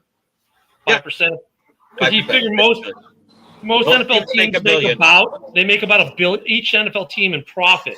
After they pay everyone out, it's about $1 billion a year. So he's going to make minimum $50 million a year for the rest of his life. Yeah, Tom Brady doesn't have to do anything to anyone. In fact, Tom Brady, if he's smart, he can just stay at home and call and have girls brought to him whenever he feels the need. Here's the point. Here's the thing. A lot of these guys, Brady's the obvious one, but like Marshall Faulk, I saw him do an interview. He makes like $1 million a year just being Marshall Faulk. He doesn't do anything. He just goes to autograph signings, shows up, does these appearances. They pay him all this money. Yeah, that's it. Emmett Smith does that too. He still does it. A lot of these guys do. They don't So the have final, to. the final today was 8-4. Mariners over Tigers. Are Tigers out? So nope, we got another game. That's 2-1 for the Mariners. So we still get to play again tomorrow, or the next day, whatever it is. Cubbies need to win tomorrow, or they're done. And I'm going to say this right now, as far as I'm concerned, Ray Rice is not a man. Because I'm going to say it like my father did. You raise your fist to a woman out of anger, you're no longer a man, you're a bitch. Well, it's not even he raised his hand, and not to go too close to there, but that wasn't just man-woman violence. I grew up in a house like that with my parents. So I can tell you, there's a difference between what he did and what happens in between men and women to fight. He knocked her. I've been in a lot of fights. I've had my tail kicked in a lot of fights. To be knocked out cold, that's serious. Mitch asked, did Barry do anything at all? Barry, yes, he does signings. He does, and guys like Barry Sanders, Megatron's another one. If we can stay with the Lions, but then you go but then you go to I'm talking about the guys whose signatures are worth a lot. Dan Marino. You can add Breeze in that now. These guys will only do 3 or 4 sign-in a year because you want even a mini helmet for those guys is $450, $500 now. So Barry's making a ton of money when he does autos. So that's the secondary market for these guys, the sportsmen, which right now has been the economy the last 2 years has been kind of sucking for them, but they're still making money. I mean, Dan Hampton does a signing, I swear, every week. He's making, you don't care if he makes $2,000 a week to 2 hours a week to sign stuff, and that stuff's not worth much in the open market. He's making $2,000 to signing. They go out there for 2 hours, they'll take $2,000. That's an easy $2,000 a week. And Barry Sanders is one of the few guys. Jim Brown had it too when he was still alive. But Barry Sanders, wherever he goes in any NFL stadium, any NFL venue, he gets a standing ovation everywhere. In all the stadiums. Some of these guys, when they retire, that secondary income if they don't get to do sports casting or be on NFL Network. And some of the guys who are on NFL Network and are sports casting are guys who can't do this. They can't go do the secondary market of sportsmen. That's why guys like Barry Sanders don't do it because they make more money signing autographs than they ever would be a commentator. Or you got Cam Newton with all these babies or something like that. I'm sorry, go ahead. Yeah. Did you see at the beginning of the Seattle game when Emmett Smith ran up there? He didn't get applause from the Seahawks fan in that Seahawks uniform. No. And he was a Seahawk. He was a Seahawk for 1 or 2 seasons. He does well here in Pensacola. He lives in the NOLA area, actually. And he goes to Dallas 2 or 3 times a year just to sign autographs. He's got a contract with the promoter out there, Nate Chantilly, and a couple other. But some of these guys, like Devin Hester's making money hand over fist right now. Especially the year if a player goes in the Hall of Fame, they make tons of money that year. Their fee just double. To remind him of the pain. Yeah, it just, and it kind of goes to your point about Sanchez. This guy is 69 years old. He's driving Uber. It's a whole different. Even a lot of these. I have a hard time podcasts ripping them apart because a lot of these guys are like you and I. They're working hard. They're doing it in their spare time. Even a guy like Barstool. What's his name? Dave Portnoy. Portnoy. He said it took him 10 years to draw any profit at Barstool. 10 years of doing it before he drew any profit. Now he's got like $100 million. A lot of these national guys get a lot of money, man, to not know what they're talking about sometimes. Go ahead. Right. And I hate that you got guys like when Tony Romo and Aqib Talib, you want to know what they were great at in the beginning? Aqib Talib was great for the football 101 needing fans, the ones that didn't know anything. He was able to talk to them in layman's terms, what those terms in football was. Tony Romo, on the other hand, when he first came out, I think his first 6 games, he was 80% right on calling which play before they broke the huddle. And it was amazing. And the way he was able to go into detail and explain it for the guys that are knowledgeable and know football. You know who hated him? Football 101 fan. You know who hated Aqib Talib? The educated one. There's no in between. Greg Olson, it's funny because I think Greg Olson at Fox is their best guy because he's kind of a little bit of both. Like Greg Olson's a great commentator, but of course you're going to pay all the money to Brady, but Olson's a better commentator than Brady. Brady's gotten better. To his credit, at least he's gotten better. But some of these NFL guys, what now? Brady's not allowed to say everything he wants to. The owner he's got handcuffs. He's handcuffed because of his ownership. So we don't really know how good Brady is. Well, he's better in terms of he doesn't sound as cardboardish. Last year at times he sounded like he was cardboard. Now he's got a better flow to him. And again, there's certain things he can't say, but I think Olsen still may be the better commentator. But there are some of these guys, former players, that are commentators that have no business being commentators. Just because you played the game doesn't mean you can adequately call the game. You know what I mean? What's so interesting about Romo is they actually, because as a player, they hire players. It's like they put him in the number one spot right out of the gate. Got rid of a guy, Phil Simms, who's been the number one guy for 20 years. And when he was asked the question, Sean McManus, he's like, I knew I was going to do that many years when he was playing, because every time they talked to the Cowboys and Tony Romo, they said, this guy's going to be a number one commentator. Just watching him as a quarterback, watching him break it down, this guy's going to be phenomenal on calling games. So Romo is like the anti-example of a guy who put the work in. See, but there's a difference. I see this with guys a lot. Brady, Romo, guys, small school guys, late round picks, Romo. Without Bill Parcells, we wouldn't know who Tony Romo was. No. We wouldn't even know. Guys like that. And then you talk about guys, number one picks, all that. They kind of go into the other secondary marketing. Romo grinding away every week at this is not a big deal. He's been doing it all his life. You know what's funny? Romo will probably get into the Hall of Fame as a commentator, not a player. I have absolutely no problem with that. Yeah, me too. I have absolutely no problem with that. John Madden, I think you could argue in 3 categories. You could put him in 3 Hall of Fames. As a coach, certainly. As a commentator, absolutely. And I think the Madden video game has done as much for the NFL as anybody on the field. Wait. The first 2, I think he isn't he already in for the first 2? The third one, is there a category for that? I don't think you could go at 3 times, but I'm just saying if you were just to go say 3 times. You can go multiple times. You got guys who are in there twice, once as a player, once as a coach. Ditka's in there, I think, as both player and coach. But could you imagine how'd you get in the Hall of Fame because of a video game I created? But if you were to say any of those 3 categories, you would have John Madden. Video games ever. Yeah. I think you can be in the Hall of Fame more than once, though. You can go be a double inductee. I wonder how many are. Let's find out.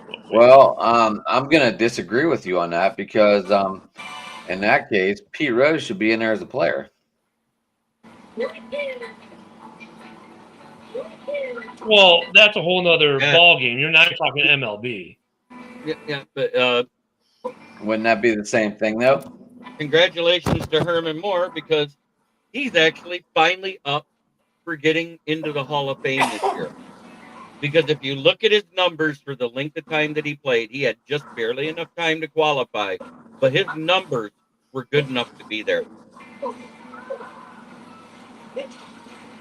Herman Moore, wide receiver, Lions, right? Yep. I couldn't tell you any of his numbers, Jeremy, but I know he played wide receiver. Came out of the University of Virginia. Cavalier, got it. I remember watching him in college. He played against, beat the crap out of Maryland more than once. As big, tall, physical receiver, yeah. This is according to Wikipedia. He played 146 games. He averaged 92 yards, 670 receptions, 9,174 yards, 13.7 yards in fantasy points, because now they turn everything to fantasy points now without PPR.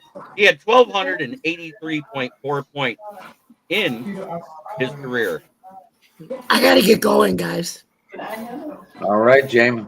You gonna close yourself out? Or Real quick before Jamie does this, so I don't lose it. The Hall of Fame has 382 members.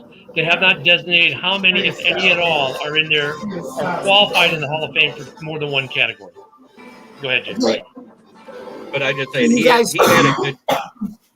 Sure, but go ahead, Jamie. Sorry, I just say you guys can follow me, yours truly, at Bill's Chat 1 at Bill's Mafia Chat, and also Jamie Malloy, the unbiased journalist, at DJ Dog Tags on X and thefortball.com, where I write about all sports. You also can check me out on Driving to the Top Productions every Tuesday night at 8 o'clock p.m. Eastern Time. Joe Daly and I do the Buffalo Sports Conversation Room. We just recorded an episode about 3 hours ago. It was season 3, episode 7. You could check that one out. And then every Tuesday night, an hour later, 9 o'clock p.m., me, Adam, Ken, Joe, Rav, and some of the guys from both Driving to the Top and the Huddle Sports Network. We call it Driving to the Huddle. We do open sports mic night every 9 o'clock. So you can check that out. And then every Wednesday night at 9 o'clock p.m., you can catch Jeremy, Ken, and the guys over there at Huddle Sports Network. We're going to do our NFL Roundtable Talk. And then starting next year, March 27th is going to be the kickoff for season 3 of the UFL. That's going to be a real fun show where me, Marcus, Adam, and Jeremy and I are going to do. We're going to be talking about some of the new teams in the new stadiums and how there's going to be 8 teams, 1 league, competing for the UFL championship of season 3. We're going to get into that next year. And thank you guys very much for listening. Don't forget to subscribe to our YouTube channel, like, comment, ring the bell for notifications. And for more content on Driving to the Top Productions, you can visit our YouTube page, Twitch stream, Facebook stream, X stream, wherever you get your podcast. Thank you guys very much for listening. And we'll see you for Jeremy, Adam, Ken, and everybody else at Driving to the Top Productions. I'm Jamie Malloy, and this has been another Tuesday night open sports mic night at 9 o'clock p.m. Eastern Time here on Driving to the Top Productions. We'll see you next week, folks. Good night, everybody. Night, Jamie. All right, Jam. So I'm going to address something that happened in the Lions game that everybody missed. But it has to be said because they were all game. I was listening in 3 different Lions chats that everybody bitch about Terrion Arnold for his 2 penalties in the game. You know what they didn't notice? Is during the 3 quarters he was in, the Bengals only scored 3 points. Jamar Chase only had 3 catches for 28 yards because who was covering him? Terrion Arnold. As soon as he went out of the game in that 4th quarter, what happened? Jamar Chase went off. So I don't want to hear this guy is garbage because Jamar Chase was 3 for 6 for 28 yards with 2 pass breakups. The 2 penalties negated the fact that a pass happened. Correct? I agree. I'm gonna agree with you before you go on Arnold. I think Arnold kind of reminds me of Marcus Peters. He's never going to be the PFF darling because he gets too many penalties and he can't get his mind right. But like when he's on, I think he's outstanding. There's a little bust with him though. It's just like the first half versus the second half in the Ravens game. The first half, he was targeted 2 times. There was two catches for 44 yards. In the second half, everybody forgets that there was 3 passes his way with only 1 catch for 11 yards. 0 touchdowns. I got no beef with it. I think Arnold, has a lot of potential. But this week, Bravery Sports Podcast, we are going to talk about obviously the Ravens loss last week. Also, too, we're going to talk about the Rams game that's coming up as well. Maryland, very close game against Washington. I thought it was outstanding. Good showing by Malik Washington. We're going to talk about that. MLB playoffs are coming up. And I'm going to go ahead and talk about the Orioles' perfect off season. So if everything went perfect, we could get Bruce Bochy as manager and all that other good stuff. So definitely check that out Wednesday night, Bravery Sports Podcast. Subscribe to Bravery Sports Podcast on all of our platforms. Have a good night, fellas. Thanks, Rab. Have a good one, Rab. All right, Rab. Hey, JB, I think he gets a rap like Tyreek Stevenson did last year for the Bears. And I think it's like where fans just don't, like I said earlier tonight, a lot of fans who watch the game, and I don't want to call them casuals or anything like that. I think that's might be a little disrespectful. But I mean, most fans who watch the game, they're surface level with it. And I don't want to say they're basic, but for lack of a better term, they are, because they just look at the surface level and they go, look, he got burned on this play. But then they miss the other 45 plays where he shut them down. Or this happened 2 weeks ago. Oh, look, Stevenson got beat. No, he didn't. He was in zone coverage, and he was in his zone where he was supposed to be. And the offense put the ball in where they were supposed to put it, in the soft spot of the zone where there's no coverage. That's not that the player did something wrong. He did what was right. The other offense did something right on their end. There's nothing wrong with that. But some fans, they just got to be negative about it and say, oh, look, he's trash. No, it's not. He did what he's supposed to do. I just wanted to put that out there. And yes, in PFF, they dock defensive players mightily for defensive penalties. Yeah. And it was the holding one. It was a legit holding call. The PI, it could have went either way because the offensive player was pushing off first. But who usually gets that call? The defensive player.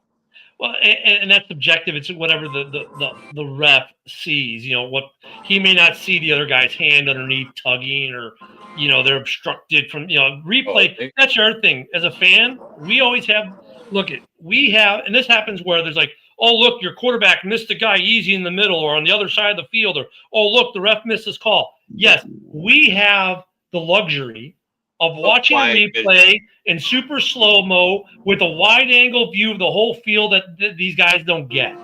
Right. But to support what you said, all those ones that they thought was on Terrion Arnold, that was zone. And his zone stops, the other one picks up, they hit somebody in the middle of that zone where it's open, and they got to blame somebody. But if it's not listed as a target against you when you look at the stats, guess what? That's not a target. No, that isn't. So, yes, his first 3 games are awful, but his last 2 games have been great, is what I was getting at. Hey, I want to know how the Steelers are. I know what Bears fans are talking this week. I know what Packer fans are talking coming off the bye. What's the talk of the Steelers coming off the bye? That's Adam. Yeah, I know. I didn't really have a chance to get a feel for this right now. Apparently, word around here is we are trying to get Devontae Smith off the Eagles. So I don't really know. Calvin Austin's up in the air. You got guys coming back from injury after the bye or no? Well, I worked all damn day. I did not have a chance to hear anything today. So I missed all the Steeler talk today, and I am apologizing for that. You know, they have this thing on your truck radio you could probably do. It's called Sports Talk Radio. Yeah, the commentators are probably crap, but Are you ready for this? Are you ready for this? My radio does not work in my truck. oh, double whammy. So if I want to use my phone, I'll put Sirius on for a while and listen to Sirius like I do on Red Zone on Sundays. But other than that, man, I don't really want to burn my phone out. I hear you. I don't know. I think the Steelers are kind of like for me, the Steelers this year have been the kind of like, what's our identity? You know, I mean, what's our identity? That's Pittsburgh this year. What's our identity? I think the Bears game all the NFC North games are going to be interesting. So I might have gotten invited to that Bears game. Oh, you might be going to that game. I might be at that game. Yeah, so we need to get you a Bears jersey, is what you're saying. If it comes in, my buddy did order one. He ordered 25. I cannot say the guy's name. The rookie. For the Bears? Running back. Yeah, the running back. Oh, Kyle Monangai? Yeah, that guy. My buddy ordered that jersey. Must be a Rutgers fan. And the orange. Yeah, the guy have the orange. So it's looking like Javonte Williams was worth me winning that little Raz I won when I got his jersey. I got his North Carolina jersey signed. Oh, nice. Sweet. I haven't done any sports mem stuff in a while. It's been such a weird market. You know what sucks about sports mem is like you get a guy on your team, and you get the helmet, and then like 3 weeks later he gets traded. You're like, really? Come on, man. Come on, man. You know, that's why I'm not buying anything Caleb. Not that I think Caleb will stick, but I've got a Trubisky helmet. I've got a Fields helmet and jersey signed. I'm like, Caleb's number one. They started out way too expensive because it was Fanatics. They're not for the fan. So I'm like, I'm not spending $450 on a rookie quarterback, but he's probably going to end up being worth it. But still, Sportsman is such a racket. Such a racket. But yeah, I'm looking forward to some games this week, man. I can't wait. I hate that the Bears are Monday Night Football. Like, you like it, but you hate it because you got to wait all weekend to get the Monday night. Like, oh, can we just play on Sundays, please? Yeah, but you can relax Sunday and actually enjoy the game as the game. Well, that's what I did this week. I enjoyed all the games. Well, I was on Red Zone a lot. I enjoyed watching games this week. So yeah, it's kind of nice, but Monday's just a long day. You're waiting for football, but Bears Commanders is going to be fun to watch this week. Ken, your Twitter has to be on fire. You're at 100 on the live stream. Nice. What are you playing there, Hawk? Odyssey. Okay. Well, we've got a lot of different fan bases on the X. I mean, drop your team in the comments, man. I mean, X is a little hard to comment from. I get it, but comment on the live stream if you're watching on X and let us know who your team is, or you got a question or something you want to talk about. The thing you want to do if you're on X to be able to comment so we can see it, you got to hit the view live button. If you're just commenting on the actual post, it doesn't show up on the screen. There are no actual comments on the post right now, so I'm just saying. Jeremy, that's funny. Like, I asked you if you could read live comments, and you said you couldn't read them. Is that fixed now? Because I would read you comments from Twitter. Yeah, that must be fixed. I've gotten a couple, but it's only certain people that are smart enough to hit the link above, and it says click here to allow access to your profile for StreamYard. A lot of people don't do that. StreamYard and X have a weird. Actually, X has a weird. Okay, so X is still on Periscope, which is like from the Twitter days, right? They haven't updated their streaming platform yet on X, and the problem is the interface of X and the interface of any streaming, whether it's StreamYard or what was the other one we used, Jeremy, that we just got done with a couple months back. Restream. Yeah, they don't interact well. The only time you see good live feed comments going in X if someone's like on their phone doing a live like that. They do come through. Sometimes they come through like they're supposed to, like, in time. Sometimes they're at the very top on StreamYard, for those who don't know on StreamYard, like in the studio on the right, I can see all your comments, and sometimes I have to go all the way to the top because they'll all post at the top of the comment chain of the flowing comment chain instead of in place of when they were actually commented. So X can be a little bit weird, but yeah, we have about 100 of you watching, man. So definitely leave a comment. Definitely, hit that subscribe, that follow button at Ken the Bear Fan, because you're probably watching from one of the various communities that we've posted in. I try to post them to all the communities. It takes me 5 minutes at the beginning of every show, but if you want to be here from the jump, give me a subscribe. If you have questions, whatever, that's why we do this. Because trust me, X does not make, you do not make money on X doing live streams at all. So, Jeremy. Hi, my name is Motown Mitch, and I am a Lions-holic.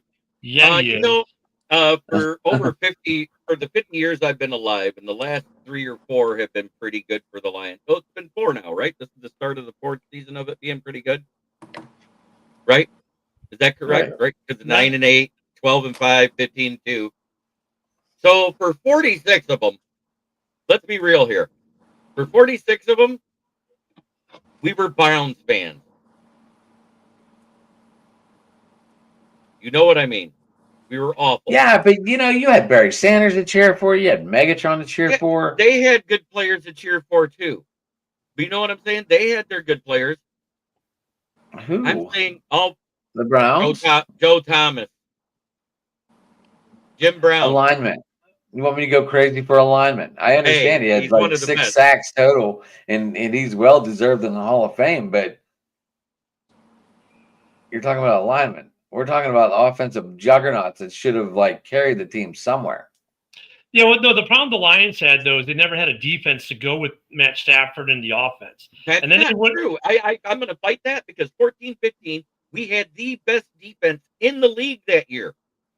Yeah, but then you didn't have the offense. No, we had the offense. That was Stafford and Calvin and everybody else. What happened was we had Jim Caldwell play calling. No, okay. I guess what you could say, well, what I'm trying to get to, though, with the Lions for JB's sake, and I get this as a Bears fan. Sometimes we have all the talent in the world, but we have bad coaching. Sometimes we have a really phenomenal offense, and the defense just sucks. Sometimes we have world-beating defense, and the offense sucks. Sometimes we have a world-beating defense and a mediocre offense, but we can't call an offensive play to save our life. I mean, that's been the NFC North. Look at the Packers have been the best of the worst for so long. They think they're great. They're not. But the Lions, the Bears, and the Vikings all figured out the secret sauce finally on how to manage these teams. And that's why the North is actually somewhat good right now. I mean, we'll see what happens with the Bears and the coaching. I mean, they've got the talent. Ben Johnson appears to be a good coach, so we got that going. But look at Minnesota. They've figured it out. Detroit's figured it out. But for the longest time, these 3 teams in the division, we would figure it out by having a good season followed by 2 years. And then we'd have a good season like you win the division. Then the next year, maybe you make the playoffs as a wild card, and then you suck for 3 or 4 years. Would you go back to J.J. McCarthy, or would you ride the hot hand of Wentz? Wentz. So I said for 46 McCarthy, years, I heard he was practicing. We were just like the Cowboys for 46 years of my fandom. Every year we'd get our new players or no new coach and the new system. And what did we say? This is our year. Yeah. Like Cubs fans. This is our year. And then come to like the week 14. Wait till next year. Yeah. And for 46 years, just like everybody else, we were smoking that hopium. Yep. In 2021, I got off the hopium. I became a part of a podcast called We Are Lions Nation, and I was the guy that came in there and I said, I am going to break your hopium addiction. This team is dog shit. I said, we traded for a quarterback that's been to a Super Bowl. That's the only redeeming thing we have on the roster till we hit the draft. And to go back to your Vikings question about do you play JJ? If JJ is 90%, I use that as the excuse to keep him on the bench another week and go with what the hot hand. Like, don't put JJ back until he's 100%. You got that luxury. Your backup quarterback is winning you games. You got that luxury. Yep. And you guys just won against a good team overseas. Yeah. So you went 1-1 overseas for the first time in what? 7 meetings. You lost the game because this was 8, 7th and 8th game, right? Since the last time they lost one. So if your record every 8 games is going to be 7-1, I think you can live with that. Yeah. Vikings are in a good place. As long as they can keep that defense healthy, they're good. They're in a good place. They're going to be tough out. And Van Ginkel's been out the whole for what, 2 weeks now? Yeah, and they're without Van Ginkel, but that's because they're so deep. Because look, at Van Ginkel goes out, a first-round draft pick comes in, who they had on the bench all last season. So that they have depth too. They built right. The Lions have depth. They built right. The Bears finally have depth in a lot of places. They're built right. Green Bay is feeling their lack of depth on the O-line. That's why they've lost a game and tied a game the last 2 weeks. I love that comment, Mitch. He goes, I became a show me guy. Quit telling me how good you are. Packer fans can tell you how good they are. Then they lose to the Browns. Yep. And then they tie the Cowboys. Yep. And I think that Packers podcaster last week said it best. A tie with the Cowboys is like kissing your sister. It might have felt good, but you don't want anybody to know about it. Yeah. Well, I remember if you listen to all the Packers, everyone's going to know about it because of a 1 at the end of the set. We're listening to the Packer podcast coming into that game too. Oh, this is Micah Parsons coming out party. This is going to mean something. He's got 4 or 5 sacks. I mean, he had a decent game, but the only big play he had was saving the touchdown in overtime. And we chased Dak. We chased Dak down. I mean, that's why, like, when we said Packers are at 5, I'm like, explain to me your rationale. Like if you can give me a good reason why they should be in the top 5, cool. I'll buy off on it. But what's the rationale? Because we have Micah Parsons. What is has Micah Parsons direct a game? No. Does he make them better? Yeah. Does he make them world beaters? No.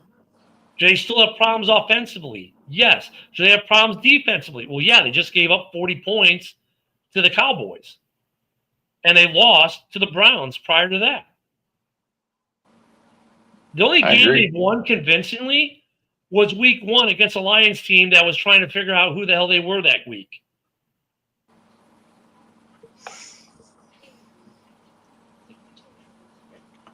Well, boys, I am ready to close up shop. I know you guys could talk all night, but because you're retired and every day's Saturday and every night's Friday. Got it. There you go. Yeah. Marcus, you getting ready to close it up too? Yep. Same here. I know supposedly me and Rich are supposed to go tomorrow night, Jeremy, but I will let you know. I just want to tell you what was going on there. Just all you got to do is let Ken know if you want in. Basically, we're going to cover the basic thing, the main injuries. I do got something that I would like to say about one particular quarterback in the league, and you're not hearing MVP talk about him, but when I tell you who's the only other quarterback that's done what he's done, you may change your mind. Through 5 weeks, over 75% completion percentage, 12 touchdowns, and only 2 picks, and a 120 plus QB rating. Do you know who was the last quarterback to do that before this year? Because it's only been done twice in the NFL. 2013 with Peyton Manning and 2025 Jared Goff. I knew it was going to be Goff because you were bringing it up. But that's history type stuff. It's NFL history type making stuff. And that and our running backs just for the 14th time each got a touchdown in a game. So. Hey, all I'm going to say is I'm mad at the Detroit Lions before we finish. I just want to voice my displeasure at the Detroit Lions for not doing right by Monty. Sure, you let him throw for 1. Sure, you let him run for 1. What? You couldn't throw him a touchdown with his sister in the wheelchair in the audience? What the hell, Detroit? Do you have no respect for the man? Talk about the flagrant disrespect for Montgomery. You know what, Monty? Come home to Chicago. We'll treat you better. Yeah, right. That's why you signed Smith for more. I know. For more money than you offered him. I'm looking at my Monty helmet right now. Yes, it's a Bears helmet, but I'm happy for Monty, man. He's a good guy. And he loves it here. What was it that Campbell said in the presser today? Oh, he is the fucking team player. That was his exact words in the presser. Monty's. I knew he was special when the Bears drafted him. It was stupid we let him go, but that wasn't the plan at the time. Yeah, Ken, we should have let him kick a field goal too. You're right, Mitch. You're right. I think we should all write to Dan Campbell and voice our displeasure at how we treated him.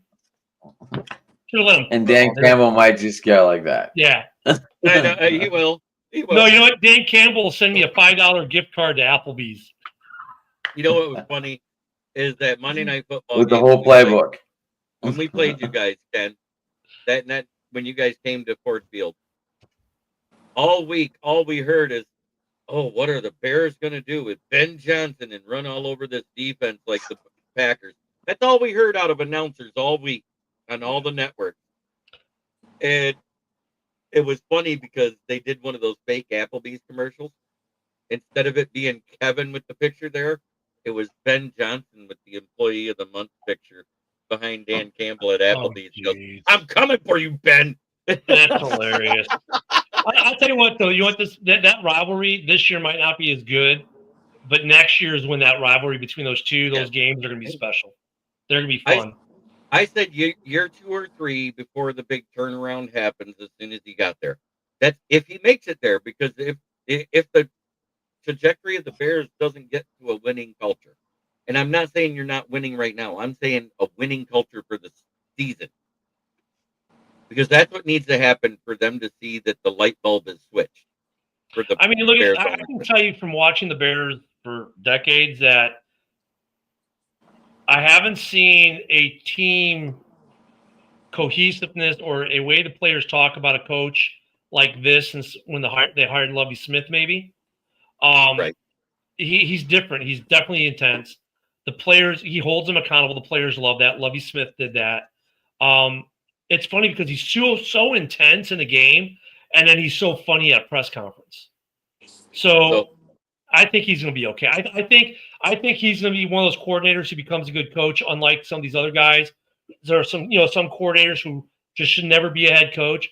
I think Ben is going to be one of those coordinators who's going to make a good head coach. I see we're playing musical chairs on the screen, right? I know, okay. right? No. Hey, there you go. I'm trying to fix it. Look, I'm going back where they were. There we go. Anyways, this morning, Adam Schefter, just before I went live, he posted that Terrion Arnold is more than likely going to miss the season. It wasn't even 30 minutes into the show in the news, because you were live with me, when it broke, oh, he may not even miss 4 weeks. Oh, Shefty. And I'm like going, Shefty and NFL Network dropped the ball at 11:30 this morning. That's all I got to say. I mean, look, they're going to get it wrong, though, too. Like, like the insider guys, these guys who do this stuff, I mean, they're going to get it wrong. But I'd say, to their credit, they're usually right a lot more than they're wrong. So I'll give them a little bit of credit. Oh, yeah, I don't get me wrong. Don't get me wrong, but that's like the draft. When we traded away our 4th and 6th that year, and that was when we traded up to get Derek Barnes. But at 7:30 in the morning, there was a post from Adam Schefter, and at midnight, a certain Browns receiver at that time removed all Cleveland Browns and followed every Detroit Lion that night. Was that Josh Cribbs? No, that was OBJ. And the next morning, 5 hours before the draft is supposed to start that Saturday, because that's day 3, Adam Schefter posted the Lions have traded for OBJ. Gave up a 4th gave up a 4th next year and a 6th this year to move up to the 4th round, for the Browns to move up to the 4th round of that spot, and we get OBJ. Never happened. And it never happened, because guess what happened a half hour later? He deleted the post. Yep. They're going to make mistakes. I mean, we give him a hard time, but I'll say this. those guys are. I mean, it's for as much crap as we give them. I know. That close. All right, Anywho, Marcus, close it out. All right. You can find my dumb ass at Big Hoss 337. Find me on X, It's so low. Instagram, Facebook. Subscribe to my YouTube channel. My show on the go, you can find it on the go _TXLA. I'm trying to work something out where I might have to use 2 fucking screens to control my show tomorrow night till I get my damn extender in. But I got a show tomorrow night, just one show. I'm gonna do it all You got a because we notebook, had so many. Marcus? Huh? Do you have a notebook? A notebook. I got a laptop, yeah, but I'm gonna use my phone and my PC tomorrow night. I'm just like I gonna did. say you could use your laptop and it might work better. No, not with this 'Cause shit. you can still put a headphone set on it and everything. Oh no, I can put the headphones on. I just won't hear shit out of it. But I might. But no, one show more because I had a bunch of buys this past week at college, so I'm barely gonna have a lot of college to talk anyway. So most of the show's gonna be NFL talk and shit. So it'll be good.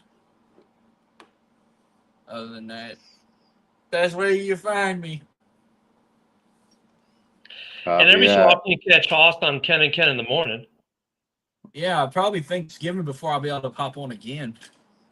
I'll tell you, he comes on Ken and Ken in the morning Friday. His teams win on Sunday. I mean, I don't know. I'm just saying that there might be something to it. That's all. Hey, I've only ever showed up after wins, so but I showed up after the loss too. Well, all right, I'm going to get into this shit. I'll catch y'all later. Have a good, Have a good night, Hoss. Hopefully your internet goes better than Cricket Wireless. Who is his team? He is a Saints and Texans fan. Saints, Texans on the go, Louisiana all the way down to Houston. Saints. Yeah. Saints first, Texans last. But all right, fellas. All right, have a good All one, right, brother. Hoss, take it easy, buddy. Hey, you guys can catch. Y'all too. I guess as we're wrapping up, you catch me every Monday through Friday at